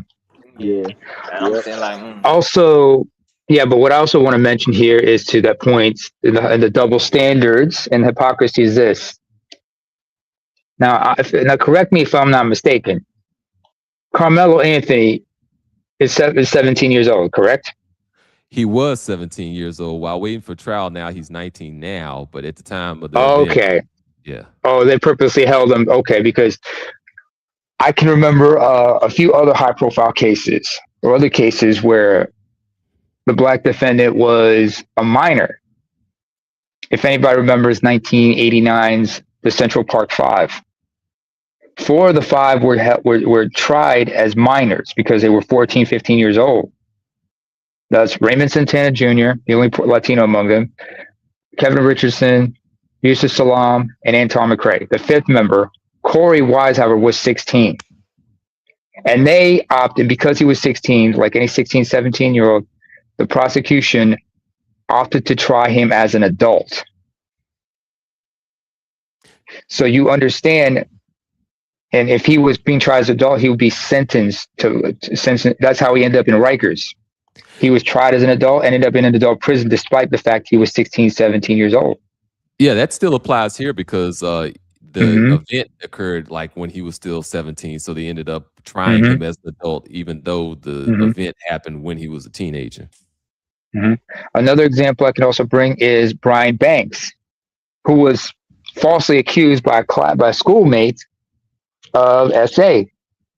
And he remembers that, like, you know, in his original trial, he had a black woman for a defender, as a public defender. And she explained to him that he should take the plea deal, because she told him, when the jury looks at you, they're going to see a large black male. That's all they're going to see if you decide to take this to trial. Unbeknownst to him, that the deal that she told him to take and the deal that she had worked out with the prosecution were two different deals. 6.5 years, 5.5 years, nearly 6 years of his life was taken from him because of it. But fortunately, he was able to clear his name. That's a scary thing when you stop and you think about like how many cases are actually resolved via that negotiation process. Like a lot of this stuff doesn't even go to trial. Most of this stuff, like over 90% of it, ends up being kind of handled plea bargain, by plea bargain. Especially in our case of black men, what do? Prosecutors will put charges upon charges upon charges, hopefully to overwhelm you, because they don't want to work that hard. They don't want to work that hard as a prosecutor. You don't get paid that much. So they got to put charges upon charges and try to, you know, play that. It's like poker. You know, when one person displays, they have a hot hand and they're just running a bluff. Trying to get you to fold. Like I said, how you prefer your meal? Do you prefer you want to go hunt your hog down, or do you want it on your table already? I prefer mine on my table. Nice and convenient. Damn right.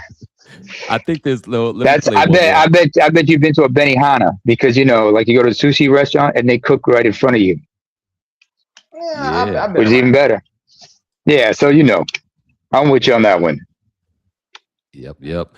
I think another thing that we end up doing is like a whole lot like moralizing. Like we keep thinking that, okay, well, if I just make this moral appeal, then maybe things will change and things will work out in our favor. Like, but the whole thing about like a moral appeal is that a moral appeal is essentially asking for charity. Yeah, try getting you appealing to a moral that a creature does not have. Try getting morality from someone who's immoral. Oh, right? Yeah, that's what I'm saying, bro. You're asking the devil for favor and kindness when that's literally not how he operates. Yeah, that's not how they operate. They operate through sheer dominance. That brings me to another clip. Let me go ahead and play this one. Like, so we're all heavily on this idea of morality and turn the other cheek and having empathy and sympathy for people and stuff. Let me show you who because a lot of us were trying to sympathize with the father in this case. And I can totally understand it if you're a parent and you're trying to relate to another parent, but let me show you what you're empathizing with. Days, you're fired. Day after it happened. How many lies did you sit and type up on your keyboard, you big keyboard warrior? You a big tough man. You still live in Baton Rouge? Remember you said you'd come to Frisco, buddy? You're supposed to find me. I told you we could sit down and talk. That's all you do. Talk, Mr. Squeaky Clean. You're the only one in your family without a damn record. I guess that's something to brag about in your culture. You people hang your hat on the dumbest I've ever seen.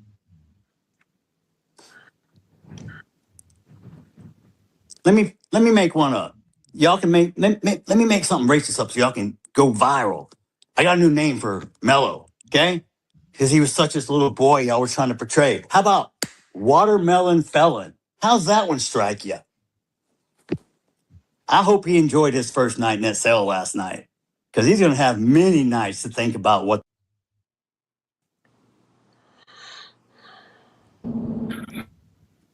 The race card, black fatigue, it's real. I'm sorry. You have embarrassed your own culture. Charleston White, you look like a fucking crackhead. Even though you got money, you're the only smart person around. Woo-hoo. I mean, have you seen yourself in the mirror? Though? That's what you want. That's what you want to Yeah, have and sympathy for. I'm telling you. And you know what? I'm glad they went ahead and lifted that gag order so they could let that man truly speak his piece. Now, if you recall, when this happened, he was trying to, portray this Christian guy.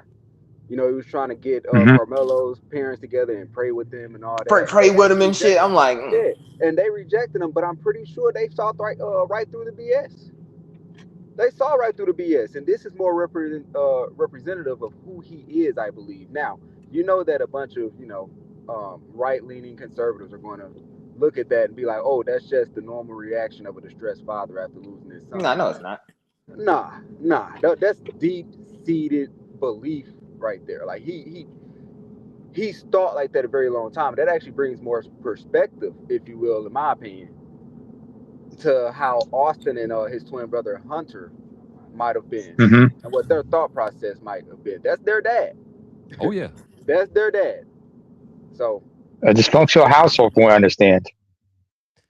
Yeah, Father was like all off the deep end, this, that, and the third, and then later in life he became a born again Christian, and thinking, I found God and I'll turn my life around.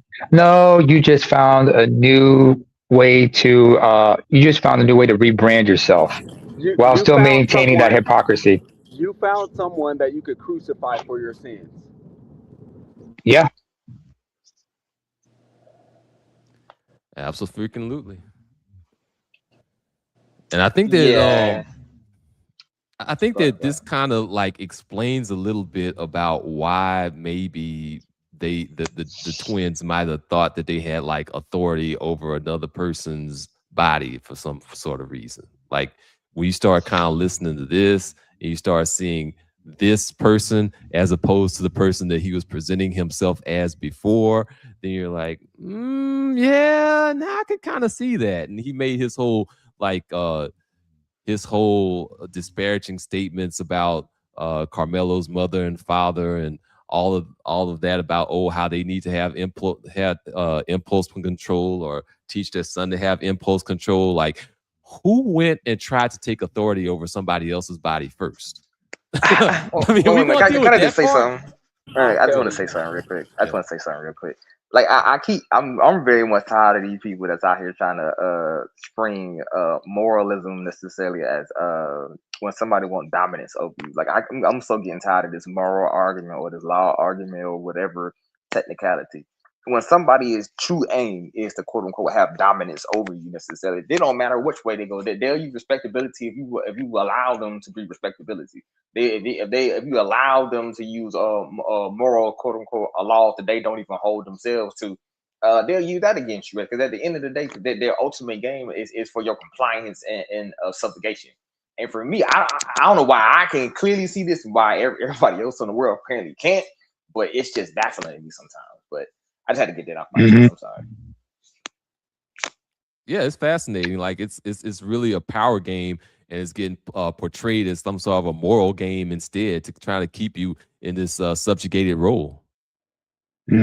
Of course, just of course. Like, yeah, see what I'm saying? You can't have the people necessarily knowing you're trying to openly attack them because maybe they actually will mount a crucial or effective countermeasure. But if you try to make it seem like, oh, this is a one-off incident, I think, like you said earlier. Oh, you know what? This accidentally just happened. You know, it's just a one-off. You know, it's a lone wolf when he do it. It's always a gang affiliation when you do it. Yeah. I that's mean, you got a something point. I wanted to bring up actually, and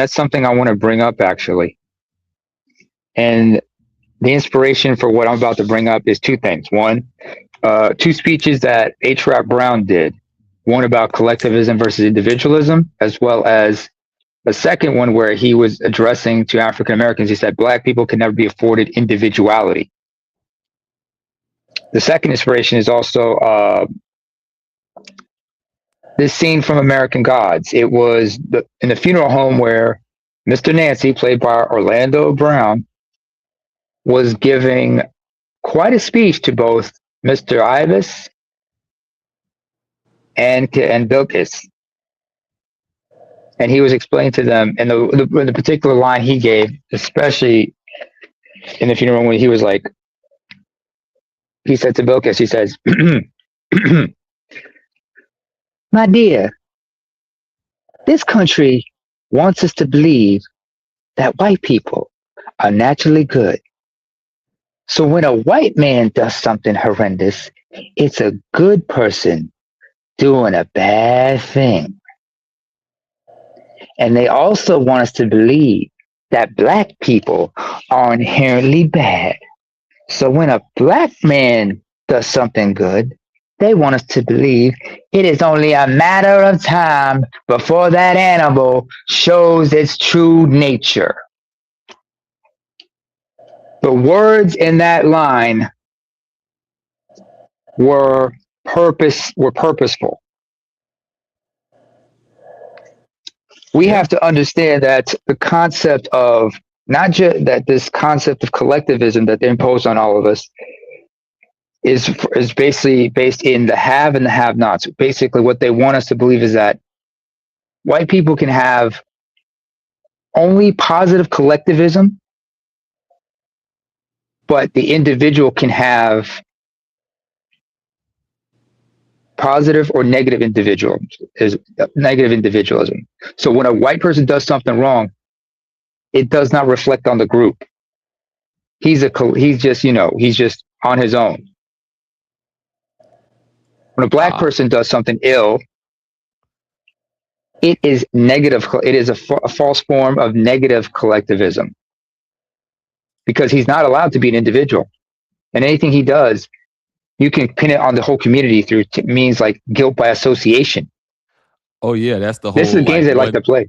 It's like one big Negro problem, like that we always talk about. Like that's real. And then whenever we see like these serial deleters, out there, they're like constantly going to, oh well, his mental health this, his mental health that. Then meanwhile, you have like a guy that legitimately has mental health issues, like the guy that took out the Ukrainian, like in the train or whatever.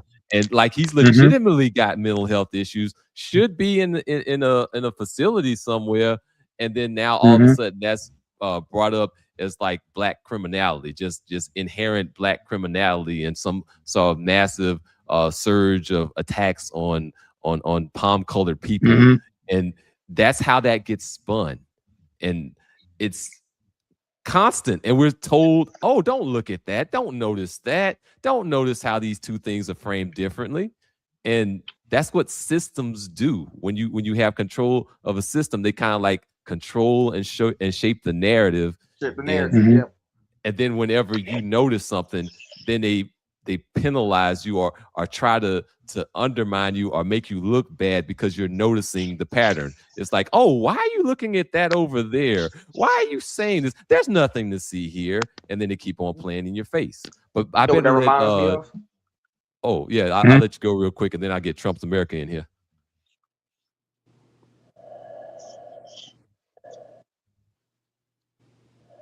You said you want to go?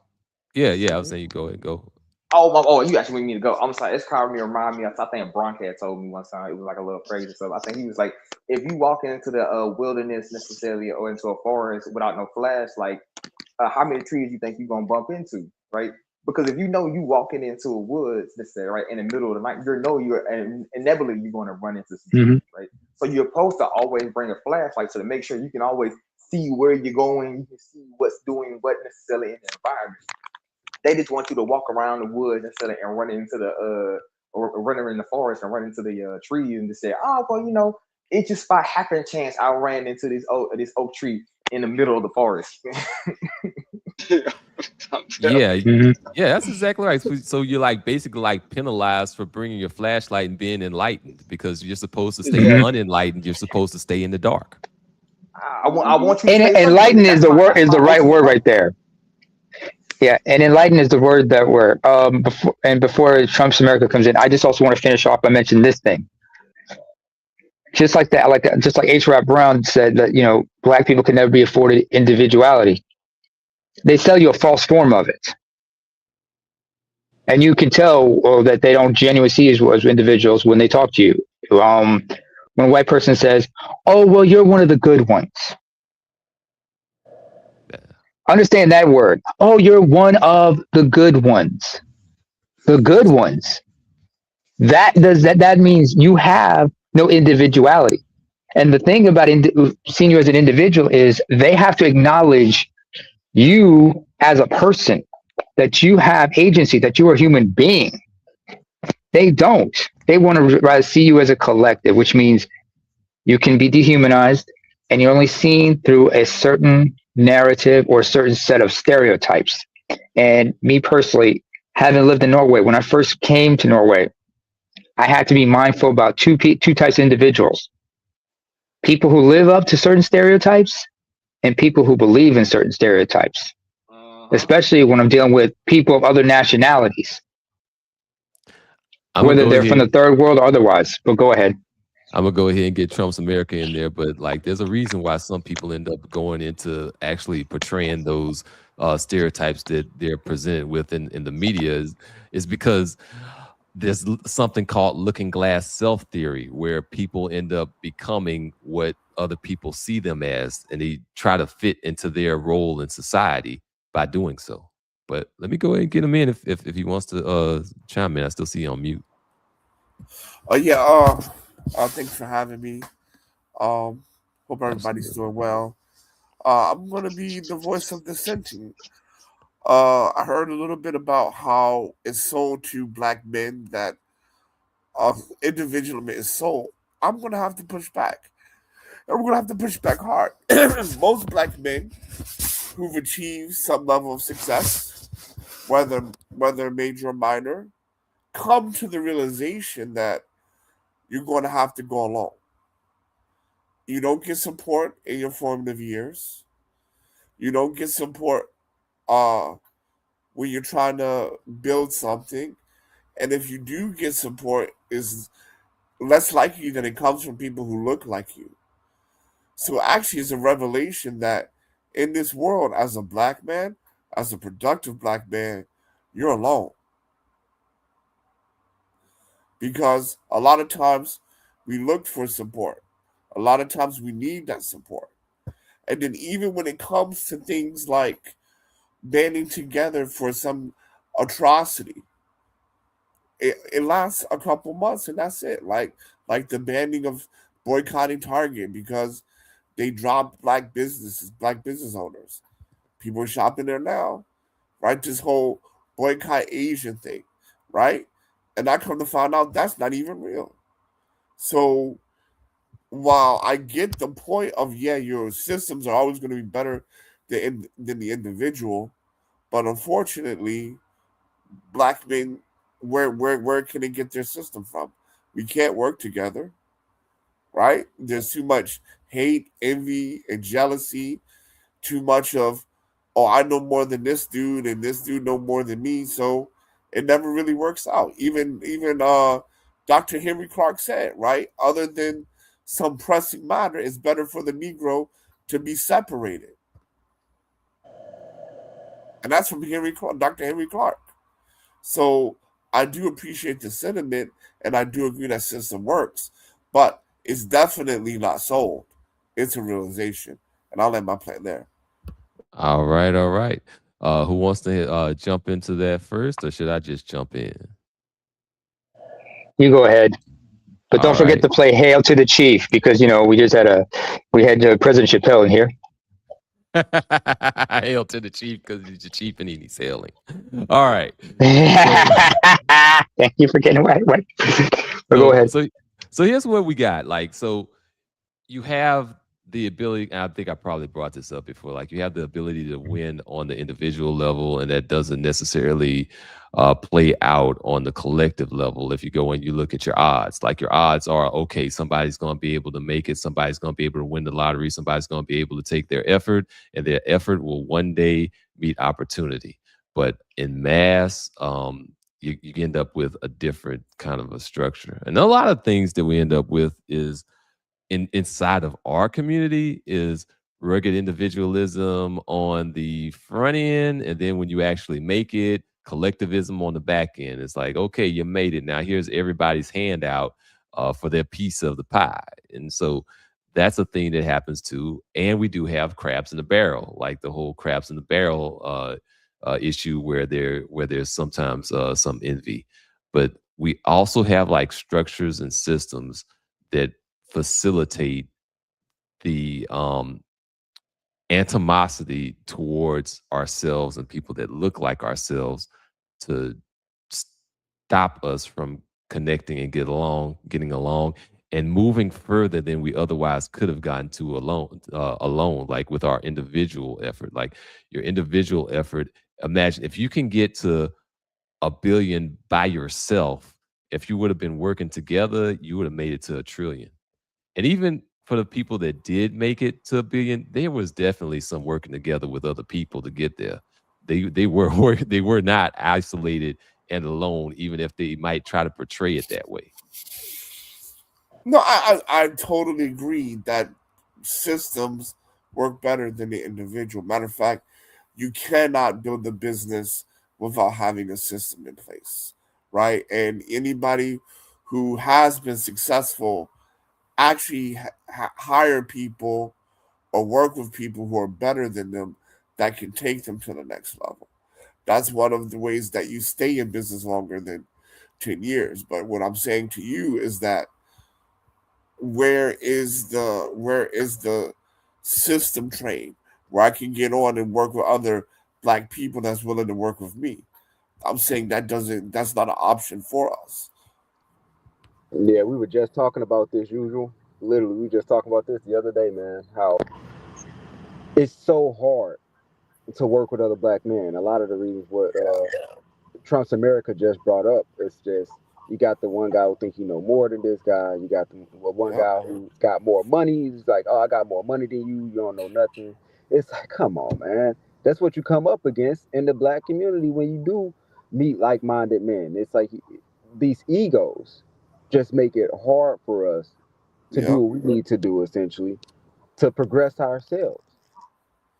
Everyone wants everyone wants to be the leader, so to speak. Yeah, I mean, I've never seen, like, I'll say something, but I can't really talk about it. But I've been in spaces where I've seen very high-level, successful Black men crash out on one another. Just crash out on one another. Yeah, I could believe it. I mean, what you have there is, and a part of that is kind of that exceptionalism portrayal that ends up working out against our interest, where it's a combination of individual effort plus ego plus I'm this massive exception to the rule. And when you're that exception kind of means other than, it means outside of. So you're kind of like got special people. An outlier. Yeah, you're an outlier. So you're outlier over here, and then you're priding yourself on being an outlier over here, but then you're supposed to be forming coalitions with these people over there. And sometimes that doesn't translate, especially when we're talking about like each other. Like we might work out with some other people that we don't project this individual exceptionalism onto, but not necessarily with ourselves because of what that archetype is supposed to be. Yeah. I would also mention like back in the 60s or 70s, Kwame Ture, formerly known as Stokely Carmichael, he addressed this issue about the exception, some being exception to the rule, when he was interviewed by Mike Wallace. And Mike Wallace said, well, you made it through academic and became successful yourself. But he said, yes, but it is not, I was able to achieve what I was able to achieve, not just because of merit, but also because I was allowed to achieve what I was. So I could be used as an example for other Blacks to do something like that while they have barriers put up against them. And that's how white people maintain the status quo. This is why Frederick Douglass once said, you deny us the right to learn and ask us why we don't know anymore. You silence us and ask why we do not speak. You see what's going on here on that one by those statements. Also, to Trump's America, I have to be hostile to him as a Norwegian would be a Swede for one reason. It's not It's not Henry Clark. It's John Henrik Clark. Mr. Clark, may he rest in peace, was inspired by the Norwegian playwright Henrik Ibsen. So in his honor, he changed his middle name from Henry to Henrik. Now here's your hot dog from IKEA. I got you some potato salad with it. Enjoy. So you see, that's a great example, right? Now, despite the fact everybody knew and got the spirit of what I'm talking about, someone has to correct me. Now, I can be wise and just let it go, which I'm going to do. But normally, that's a crash out moment, right? Not really. Not really. This is a great. Not really, but okay. This is a great example. Instead of just taking the meat, spitting out the bones, and understanding the spirit of what we're talking about and moving forward, right? That's perfect, right? So thank you for being a living example. I love you too. It's a love fest over here, and we got Tom Run over here with the breakfast. I'm going to let it go because this is just highlights the point of what I'm talking about. So it's just better to let the example sit and marinate because normally that would be a crash out session, but hey, let it go already. I think actually, I think that this is a perfect opportunity for us to implement that negotiation strategy that Nameless was talking about earlier. Like when we do have like disputes, and we are actually doing something like right here and right now, like the scale and like the size of the structure doesn't have to be necessarily more than 3 people. You can start with that. You can start with what we're doing right now, right here. And that's something like comparing notes. And when we do come across something that is a disagreement, as long as we have a method of adjudicating the disagreement, then we still have a viable structure. Yeah. Brock, what did you say? I'm sorry, I didn't hear you. No, I said that's that Philly Negro coming out. Oh, okay. No, but yeah, I mean, yeah. So, but yeah, that's all I'm gonna say, gentlemen. I gotta go to bed. It's late. Thanks for having me up. Y'all keep it moving, and shout out to the Norwegians. Sleep well, bro. Good night, as we say in Norway. All right, peace out.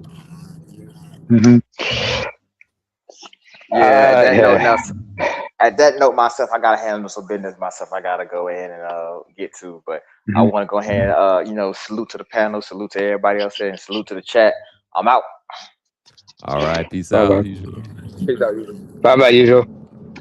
I didn't know he was from Philly. I didn't know he was from Philly, but that's interesting because I know I have family in Philadelphia.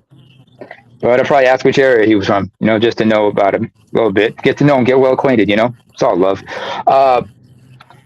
Brunk, are you there? Yeah, I'm here. Okay. What was I going to ask? I understand, like you said, about, crabs in a bucket mentality and whatnot. But also, let's not forget, as a minority, there is proximity that you have to contend with as well. Because I understand it's like when you're segregated to a certain area, all of you are right there, right next to one another. So those who are and plus the distinction between those who are upper class and working class is like kind of blurred a bit. And some people will try to use collectivism when it's convenient. That's why you have some people when they approach somebody successful and try to claim we should share that. They'll be like, well, we all black, aren't we? We all black. Or when someone becomes successful, everybody who was doubting him now starts to change their tune. And you have to look at them and say, keep that energy because you doubted me. And I don't know if you're coming to me with utmost sincerity. Mm-hmm. I mean, that kind of sounds almost like semi-religious in a way. It's like kind of like when you go, you mm-hmm. get to the golden arches, and then you go and you meet Jesus, and then he's like, "Oh, you didn't know me, so I had to do you. You gotta go to another place." Yeah. Depart from me, I never knew you. But you know what? Yeah. Some people also on the flip side of that, they switch up when they do get a little bit of money, Yeah. right? So it's Mm-hmm. they essentially before the money comes, it's all about the people, right? It's all about lifting the people up, advancing the people, pro black this, pro black that. But as soon as white society gives them a carrot, they switch up. They switch up. Yeah. And now it all of a sudden becomes pushing forth their agenda, right? Mm-hmm. Like Roger points this out, and I like when he does point this out. But Black Lives Matter was a movement started by black men, Yep. right? And then all of a sudden, some lesbians take over, and it becomes a push for LGBTQ. Like, come on, man. I believe the word you're looking for is co-opt. H. Rap Yeah. Brown. Yep. H. Rap Brown, in his speech, individualism versus collectivism, warned black people, be careful because you will have because white people, in order to maintain their position and maintain their dominance, will try to co-opt you. That's why they'll usually use a black face to do it. And the most poignant thing he said was, it's my favorite quote to say, excuse me if I have to use profanity, but he said, look, man, white people will co-opt dog shit if it's to their benefit. And yes, the whole crowd laughed, but they understood exactly what he meant. And to be co-opted before, this is black movements have been co-opted before. Civil rights movement was co-opted by the feminists at first, and then by other groups. And once they got what they needed from them, they were left up Ish Creek without a paddle. Yeah, yeah. A lot of things have been co-opted. And then on top of that, another good example is like the Panthers getting infiltrated. Like if you're not full on co-opted, then you're at least thoroughly infiltrated. And then you have like people coming and going for your for your relationships too. Like they ended up doing that thing where they ended up saying, "Oh, okay, this person is cheating, that person is cheating," to kind of split up different like families and different relationships, and have that all like when they attack you on the romantic end, like you take a person's heart, and then the body follows from there. And stuff Very worked. true. All those little devious little tricks ended up bearing some sort of destructive fruit to it. And it's amazing how these things crop up over and over and over again, to the point where people just kind of get just numb. They get numb, they get frustrated, they become unmotivated, and then they're like, okay, what is the point? What is the point of organizing if it's just going to get co-opted? What is the point of anything if it's just going to end up all falling apart anyway? Like the thing that has to happen is that you got to have a way of staying full of will, regardless of what's coming at you, and regardless of what gets thrown at you. If you go ahead and they find some way to destroy this organization, fine, I'll have another organization. You end up taking out this movement, okay, fine, we've got another movement for you. Like whoever has the most will is the person that's going to win. Like we see that in Vietnam, we see that in Afghanistan, we see that in every other place. So we've got to find some sort of a way to somehow get that will, no matter what happens. We're seeing that in Iran right now, as we speak. Yeah. Also, I want to mention something to Brunk. Sorry, Brunk, is it? Yeah, Brunk. To your point earlier about leaders getting corrupted and everything, there's a saying. They say, money doesn't corrupt people; it just reveals who they really are. And there are many people who are motivated by money, glitz, glamour, the finer things of life. I can think of a good example in Africa, Burkina Faso, when they had Thomas Sankara was leading, and Yeah. his own his second in command, Blaise Compaoré, Yep. who Yep. Took him he out. was corrupt. He took him out in October of '87, and he took over, and he stayed in power until 2014. So when he was ousted by popular Until they uprising. ousted him and that he fled to the Ivory Coast. Yeah, that's where he is now. Yeah, Cote d'Ivoire, because that's where his wife and his in-laws are from. He married into the upper echelons of Cote d'Ivoire society and got comfortable right there. He did not share the same enthusiasm of Sankara, because Sankara viewed himself similar to Che Guevara, like Ernesto Che Guevara, and he was really about uplifting his people, and he was willing to, and he was able to galvanize and bring people together to work for the common cause, and he was able to change things and teach people the importance of self-reliance. When Compaoré came into power, he reversed all that and reestablished the old status quo. Now, to that, I also will ask, what is it? And also regarding like what you said, Inspire Truth. Yeah, they'll take, I mean, sometimes, the outside force will not destroy an organization. Sometimes an organization is destroyed from within because there could be a clash of leadership. Yeah. And some people, because of their ego, will destroy it. The egos get clashing. That's the problem. But go ahead. Yeah, but a lot of times that clash of egos is facilitated by the outside influences. Like you'll have some people facilitating conflicts that otherwise wouldn't exist. Forged letters? Exactly. Whisper campaigns. What was that scene from? Yeah. Else. What was that scene? Was it Judas and the Black Messiah? Yeah. Where Fred Hampton, and played by Daniel Kaluuya, he's like talking to one of his subordinates and trying to clarify. Did you write this letter to me? Huh? I told you this, that, that. And even when they were having the conversation and having an exchange of words, they did not disrespect each other. They were like, "Look here, brother."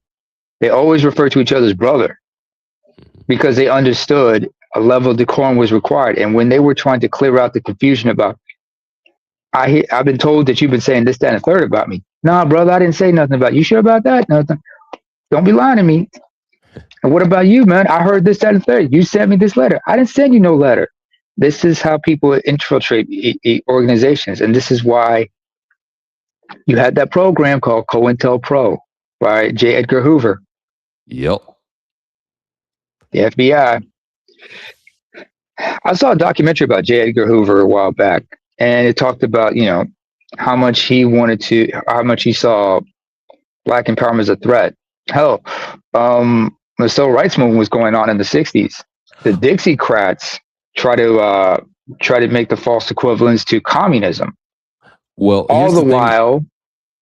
Go ahead. Here's the thing about that, and yeah, there is like a so there's a small role to play there. Like actually, like so, if we didn't have the conflict between capitalism and communism, then we might not have had as much traction for the civil rights movement, because we had civil rights movement like really actually ever since the Reconstruction period. Like we've had brave men and some women try to fight for their rights, their legal rights that they were supposed to have in this country. People that came back from wars, like whether it was World War I or World War II, came here to look for their rights as citizens and found them denied. Like there's a big part of what actually got things going is the propaganda coming out of the USSR and coming out of communist spaces, showing black soldiers hanging up in trees and stuff. That's not a good look. So when you have to deal with your prestige and your power and your projection and image, then you're going to have to show a different image. And so a lot of what they ended up kind of showing was like kind of a lot of tokenism. Like, okay, look at this black doctor over here. Look at this stuff over there. Look, they're living so great and stuff over here. And they ended up having to actually kind of like address the things that civil rights was trying to talk about. If they had the option of not having to deal with a counter narrative, they would have just kept things as is forever. They weren't going to respond to a moral argument. This was actually about like the prestige of the nation and the projected especially power. that prestige, and that prestige was projected outworld, because remember, in the Cold War, the USSR was heavily influencing, because remember when in the 1960s, when many African countries were gaining independence, the US, it became a new battleground for the Cold War, and the Soviets were going out of their way to prove that they were genuinely egalitarian. Hell, in their propaganda, they were showing how whites and blacks could actually live and coexist. And I remember Russia Today, the English channel, they had a documentary about that. How many African Americans who've lived in Russia, worked in there, and have generations of family, they still identify there. They've been well assimilated into the great society. Post-Soviet, post the fall of the Iron Curtain, their situation has changed. Yeah. Yeah, you don't have necessarily that same counterbalance anymore.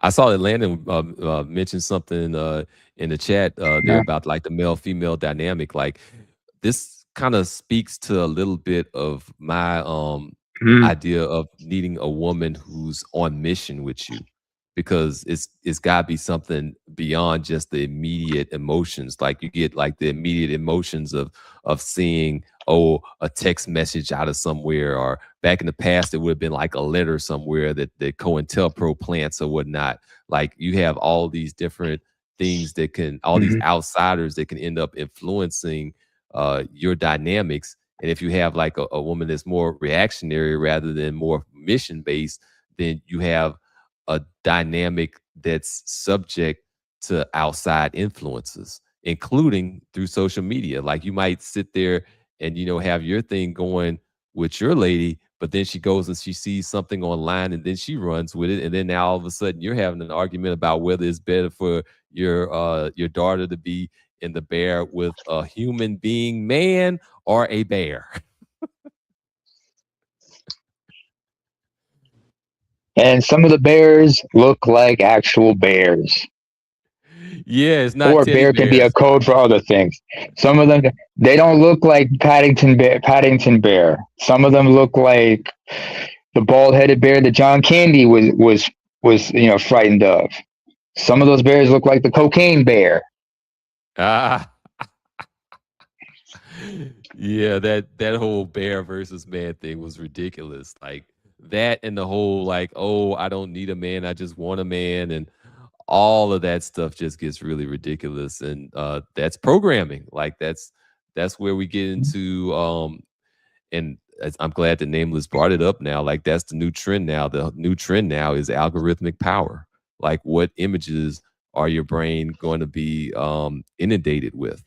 And if you are subject to reacting with your subconscious rather than your actual executive function and prefrontal cortex, then that's going to have some impact. And what do we say about that prefrontal and frontal cortex? They're responsible for what? Logical thinking and impulse control. Yep. Yeah.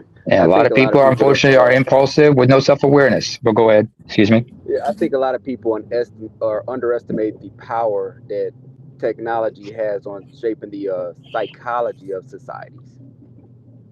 All right. And it's very dangerous when you really think about the environment that we're in. We have essentially now the modern day space race, which is the race to AI. Yep. and to fully integrate that into our societies to the fullest capacity. Even though AI companies are not making money right now, they're what they call zombie companies. They're just blowing through cash, taking out more and more debt to survive. Meanwhile, they're just building all these data centers across America to power that, right? So it's really the modern day space race for AI, or AI being modern day space race. Children are being raised in this world now, where you have things like TikTok, YouTube Shorts. Their attention spans are becoming a lot less than what they used to be, and then AI is taking over. You have a mounting debt crisis in our society, right? They are the labor force, and then you have a declining birth rate. All of this is a recipe for disaster. I mean, children aren't even reading anymore. They don't even read books anymore. A lot of them don't. They look at screens all day. You know. Yeah, so it's gonna be it's a very vulnerable point in society that we're in right now. And you know that everything, when it falls down and when it crashes down, Black America hurts more than any other. That's true. You are the canaries in the coal mine. You are the canaries in the coal mine. So yeah, sorry. Yeah, we are, and we got like those three things right now that are coming up to watch, like quantum computing, because that can speed everything up, and then you have AI, and then you have energy infrastructure. If we ever get like energy infrastructure together, to where we can actually have more capacity for operating all of these systems, because like all of these servers and things like that, they require a lot of energy and a lot of water and a lot of stuff to actually make them run. But if we can get the energy infrastructure up, then we end up with something that really can look a lot like a techno feudalism type of situation here. Like if you have just like AI plus quantum computing, you could essentially do like simulations that will make like lab benchtop stuff that we do in like national labs become a little bit irrelevant. Like you wouldn't have to do that at the same scale anymore, and that would be a whole lot of jobs and such that end up getting eradicated in the process. Yeah, I mean, like, you actually have to. This is the most important point in human society, I believe, that you must take your education seriously. Yeah. By the way, Bronk. But I'm sorry to interrupt, but I don't think it's a space race. It's more like an arms race. I think that's a more accurate term to use. It's an arms race because, you know, what we're talking about, quantum computing, AI, and data centers. There's both a civil as well as a military application for all these. So it's a covert arms race. Also, and let's not forget the new battlefront in the war between various groups, various entities is cyber warfare. Remember, we're also, you remember people are having there are various computer systems being attacked by one another, and it's a never-ending arms race. Well, that's why there's a major demand for I see Tunnel will be back. He had to get a second fill. He had to get a seconds on his pancakes. But anyway, it's all love. But we have to understand that the new front. I don't want to brush over the military implications. Absolutely not. The impact that AI will have on just future military. But cyber warfare, like I said, it's a never-ending, because remember, there's still going to be demand for IT specialists, cybersecurity experts, both black hat and white hat hackers. Yeah, you know what? I can't use the actual terms, but yeah. That up, go ahead. Actually reminded me of something. I don't know if anyone knows this, but recently the U.S. essentially just passed a bill integrating the U.S. military, or seeking to attempt to integrate the U.S. military with Israel's military, specifically in the technology sector of military warfare. Oh, I missed that part. I'm gonna drop the actual bill in the back chat Did they get or passed? Twitter. I thought they was just considering that. Yeah, Here but goes the Mr. fact Me that they're Too. I gotta let you considering it, get fact that in. they're considering that is pretty huge, right? Right. You're talking about you're talking about adding to the U.S. military industrial complex with that, Right. and they're What is throwing it? This is not. This into is being discussed. Wait a minute. Is this being yeah. discussed, or is it I'm been It's gonna presented drop to the the House seriously for I'm being gonna vote? drop the discussed. actual bill Okay, it hasn't been put in up the for a back vote. chat. Give me a Okay, second. understand. Okay. Let's let Mr. Me Too get his opening statement in. Yeah, Well, it's kind of a good time to get into. Well, salute, brothers. But yeah, just on that one note, speaking back to the whole systems, that whole Israeli-U.S. Military thing is being orchestrated and pushed through by a strong, powerful system that we fight, that we really don't realize that we fighting daily. But that bill in itself, wow, it's crazy how you brought that up, because that bill in itself, if that was to actually go through, that would probably be one of the greatest deterrents against the system that China is trying to push forward, from actually developing fully.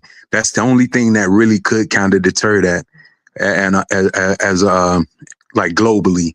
But when you go back to us as black men and thinking back about the systems, where that system was developed, it was developed by a Israeli think tank, which is actually a system in itself. I can't remember how you pronounce it, but it's spelled CHABA, something like that.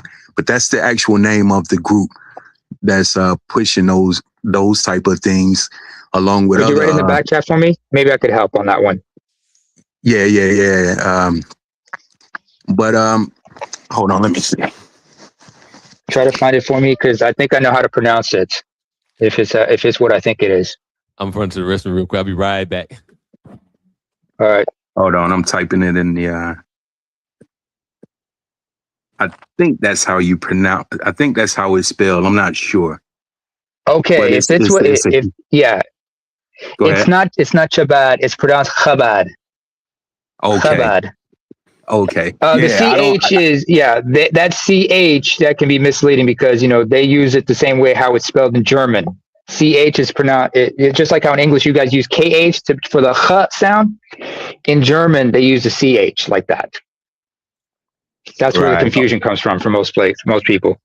Yeah, I never knew how to pronounce that word, but that if you look into what that group is, that's a powerful system, and they use their influence and how they maneuver throughout the world, and I think is more malicious than.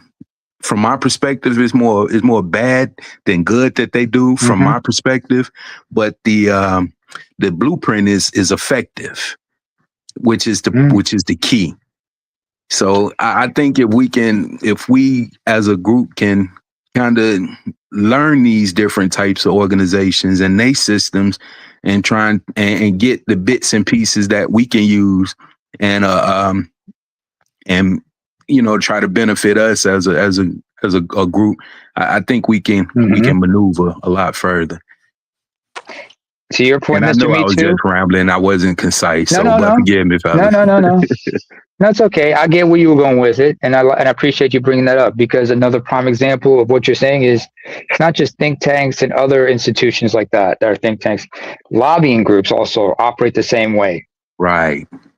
Lobbying organizations, because remember, these are special interest groups. They represent special interest groups. And how does lobbying work, especially in the halls of the United States Congress? You don't see lobbying groups or special interest groups, operate the same way over in Europe or up north in Canada, because they have a different, system of government. But they know how to work their way around them, usually through, covert organization, through certain things like fundraisers, or people having meets and greets. And this is how people network and create systems. We have to understand how these things are formed and how they come about and how they interact and have established relationships with other entities. And that's very important. Right. And I think another system that we this got taken from us culturally that I really think we should get back. Me and Rael go over this a lot, but it's that the system of God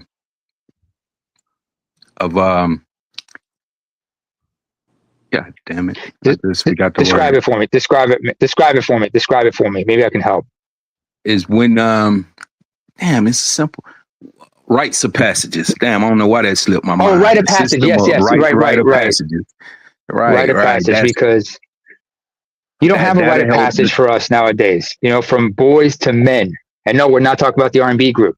There's no transition for boys to become men. In traditional societies, you had a rite of passage. You had to go through certain trials and tribulations to earn the right to be called a man. And I think that also can get people to actually focus on a goal, depending on how the rites of passage is set up. Like it can get you to focus on our overall mission, our overall direction as a system. You know, the rites of passages usually help develop those. It gives you, and it helps give you your place in that said system by how you perform and through that rite of passage. I like the idea of the rites of passage mentioned as a way of kind of really defining what manhood is, because a whole lot of our manhood right now, as it is right here, is kind of like revolving around access to women. And so we end up with women being able to say a real man would this, a real man would do that, and a real man would basically be her servant and her whatever resource it is that she wants to get stuff out of. It's like a real man would be a simp, like a super, but it's a whole lot of deception that ends up occurring when you don't have something defined. Whatever I want, right? Yeah, it's a means of shaming. It's shaming language at the end of the day, because you even hear it from other men, and right there you got to look at them and go, well, what's your definition of a real man? Because I remember when I was when I was growing up, in another country, guys were doing this, that, and the third to prove that they were men when they were more like pseudo hyper masculine males, which means they were just doing certain things to overcompensate. But the beauty of a rite of passage, is you are teaching young men what it means to be a man. And they have to go through these trials and tribulations because you're trying to bestow on them certain principles, certain morals, as well as ethics. And that's the thing we don't discuss sometimes. We talk about morality, but we don't also talk about ethics, how they compare, contrast with one another. But the rites of passage is meant to prepare you for the rigors of adulthood, but you have to understand the lessons that are being taught to you by the older generation. But sometimes the lesson and the point to why you're being taught gets lost in the process. And when you ask questions, the elders have to be ready to explain to you why you have to do this. What is the point of this obstacle? What is the point of me doing this, that, and a third? Instead of saying, well, my father put me through this, just like his father put him through that. It's just tradition. It's just tradition. What does that mean? That confuses you. As somebody from a traditional society, I would ask, what is the point of this, that, and the third? Because I want to understand, why am I doing it? What is the point? What's the key? What's the point? Right. I think that the thing about prime example is. Oh, go ahead. Sorry. Yeah. Sorry, I talk too much. Oh no, it's all good. Like, I was just thinking that there's the thing about the rites of passage, that the rites of passage should actually be something that has to do with a direction. Like what we have like here and now is a whole lot of movement. A man is this, a man is that, a man is the other. So it's like usual say, like you have like a whole lot of movement, but no direction. Like you still have to have like an actual direction so that you can actually make progress, so that it's a vector instead of just speed. Yeah.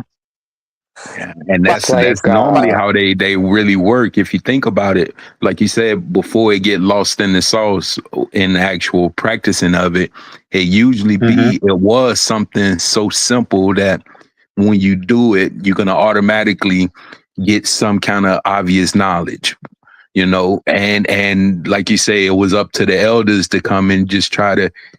It's like you say, each rite it's not going to be the same. Everybody find their place in that system through the rites of passage. So some person may go through that system, go through the rites, and it may lead him down this direction. And it's for the elder, like you say, to say, well, hey, this is his outcome of that. So let's try to encourage him to go in this direction.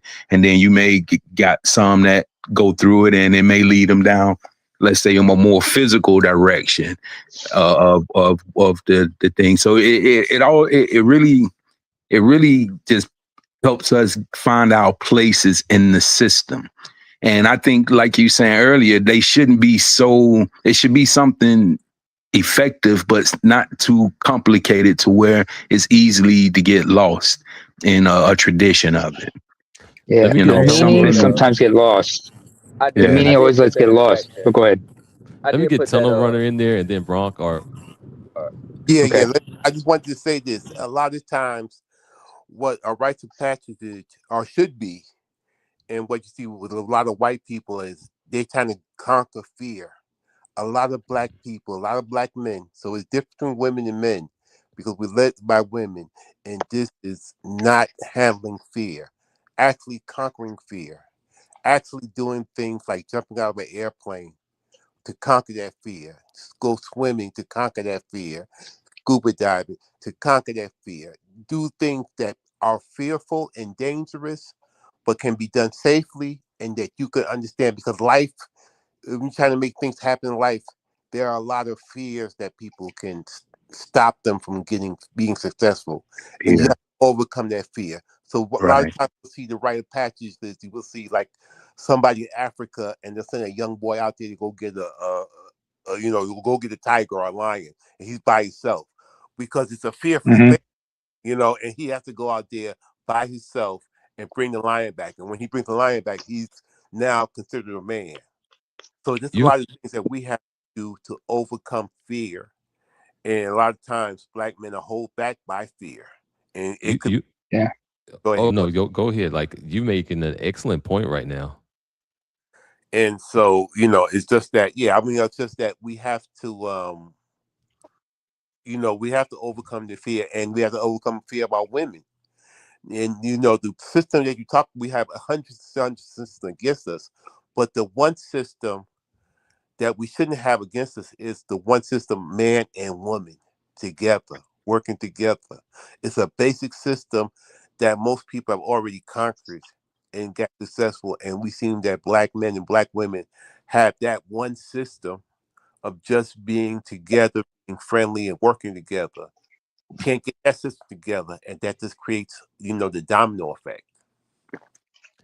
Yeah, that kind of, I gotta like expand on that one because you really hit the nail on the head when you talked about like a rite of passage that's about conquering fear. Like all the systems and societies that implement conquering fear as a part of their male rites of passage actually do something that results in some sort of a progress, some sort of like conquering the world type of thing. But meanwhile, like our rite of passage is the talk about how to be compliant to law enforcement, how to be compliant to authority, how to be injecting us with being fearful for the most part. Like we have a rite of passage that's about fear, and instead of conquering that fear, it's about like implementing that fear and being subject to that fear, and instead of actually conquering the world. And that's something that's kind of sad for me to think about, but it's something real. Real quick. Go ahead, Bron. Go ahead. I ain't trying to change the topic up too much, but I did post that link in the back chat. It's the I appreciate that, by the way. Fiscal year 2027 National Defense Authorization Act, and that has been pushed through Congress. Oh, so it did go through already? Yeah, so I think it'll be implemented for fiscal year 2027. But if you look at Has it been section signed in? 224 in there, if you look at section 224 in there, it gives you the entire rundown.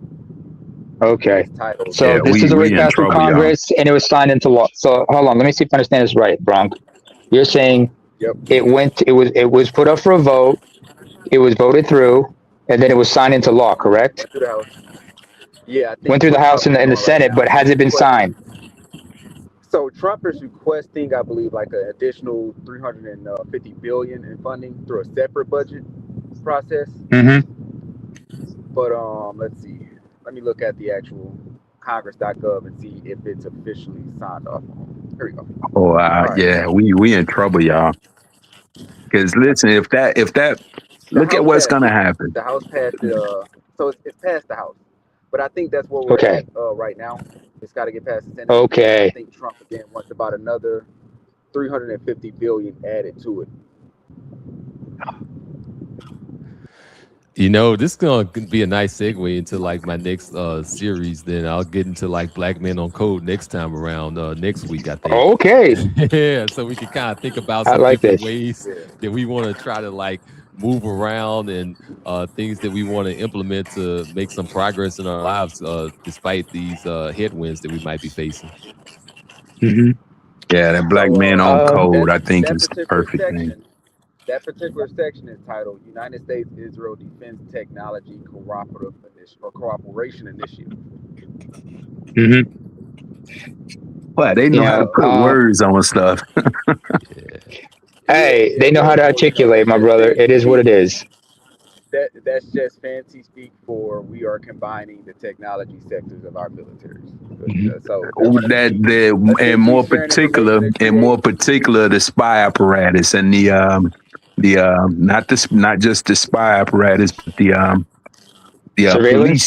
police state apparatus. Mm-hmm. Okay. Mm-hmm. Oh, law enforcement, surveillance, security, all of that stuff. Mm-hmm. I know. Tracking, like the whole Big Brother, whatever you can think about that's concerning Big Brother, that's what's wrapped up into that. From a technological aspect. And you're talking about more controls over social media. It's going to be a whole lot more controls over. Israel is about to become a superpower in the Middle East right now. Yeah, they're about to become a superpower. Mm-hmm. You know what? I got to mention this really important. When it comes to these types of discussions, wording is important because we think in language. And the words we use and the way we convey it and how we're able to articulate it allows you to be covert or overt. Right. And we have to understand when somebody is speaking covertly or being overt about what they're saying. As much as we also have to focus on what they're not saying. Right. So we have to have, and just like we talked about how the education system is set up right now as it is, we forget how much they also taking away from the next generations, like our capacity, our ability, and our capacity for critical thinking, and being skeptical to what is being taught to us. People are being taught how to think, not what to think.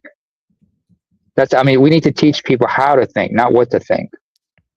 Otherwise, you just toe the lines. And as much as we have to talk about being on code, I also think that there has to be healthy dissent, because we are part of a collective, but we are individuals.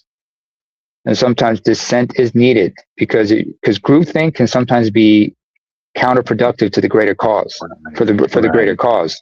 Right. And that's why we need to encourage people to think, also learn how to speak and converse in the best way possible. And I'm not against code switching, because code switching is a means of adapting to your environment. It's a means of survival.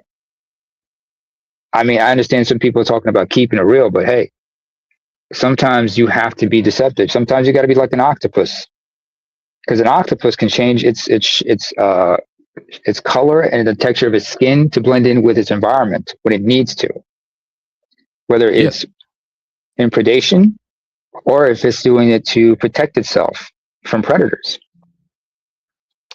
Yeah, you gotta be able to On use that all the note, tools in your toolkit. But I'm gonna get ready to close on out and give you all some closing thoughts. Let y'all get them. Mm-hmm. let me jump in there first because I was going to say on just following up with what you just said. It's a brother in this space um, named SOS Interpreter. He's really in deep in the fields with what he's saying and how he says and his knowledge and his wisdom. But it's thank you. It's it's perfect. It's perfect for what you're saying though. It help you. If we can get a general understanding of that, we can communicate covertly a whole lot better as a group. And other than that, I just say, man, let's just, like y'all say, these systems, man, we can't beat a system individually. It's just not gonna work. So let's try to form Voltron and move forward. Absolutely. I will Tell follow Ron, up and just say, man, everyone has strengths in this space, right? Like me, I have a strong background in insurance and investments. You have brothers who have strong backgrounds in their respective fields.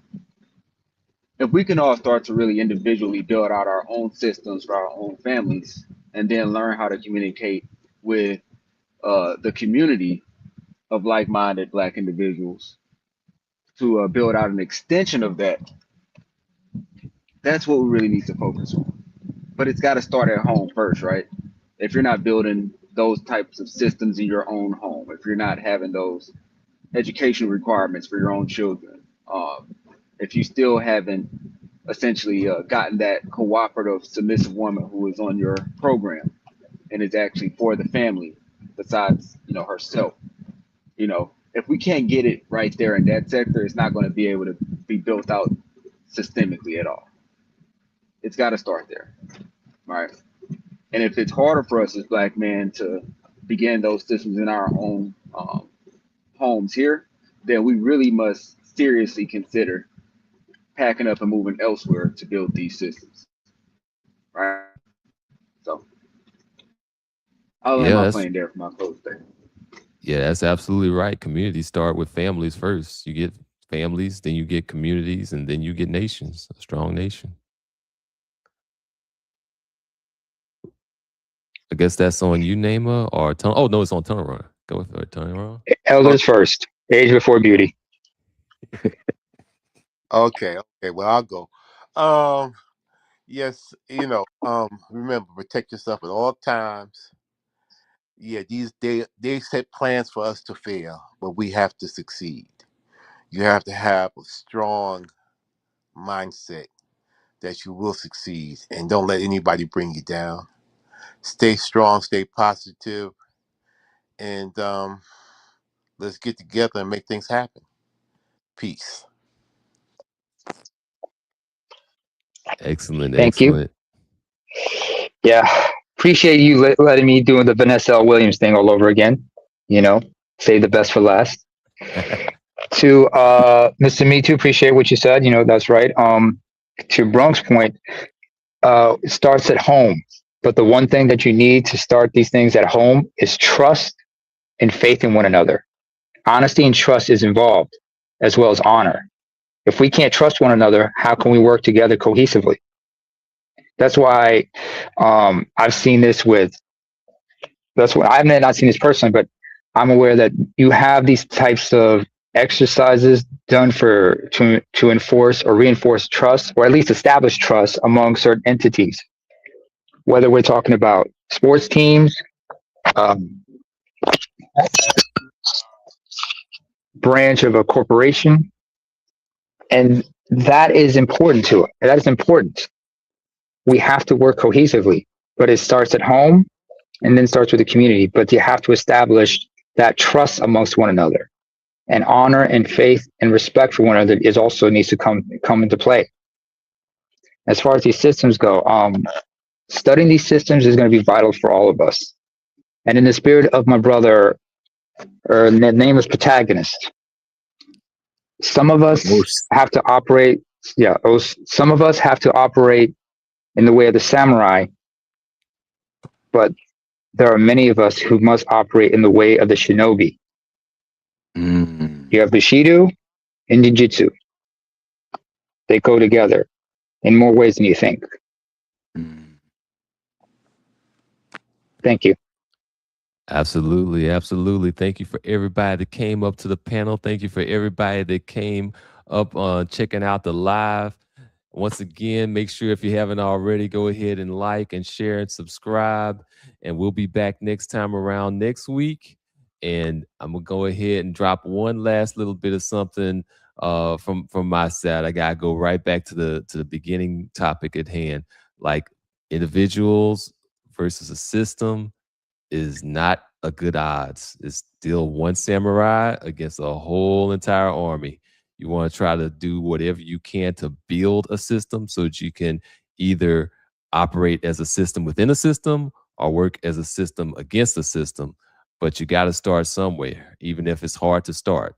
This the first law of thermodynamics. The first law of motion is that an object at rest remains at rest until a force acts upon it. And your friction is going to be when you first start. But even a small group, even 3 people, that's still the start of a system. So with that, y'all have a great weekend, and I hope I'll see y'all later. Peace.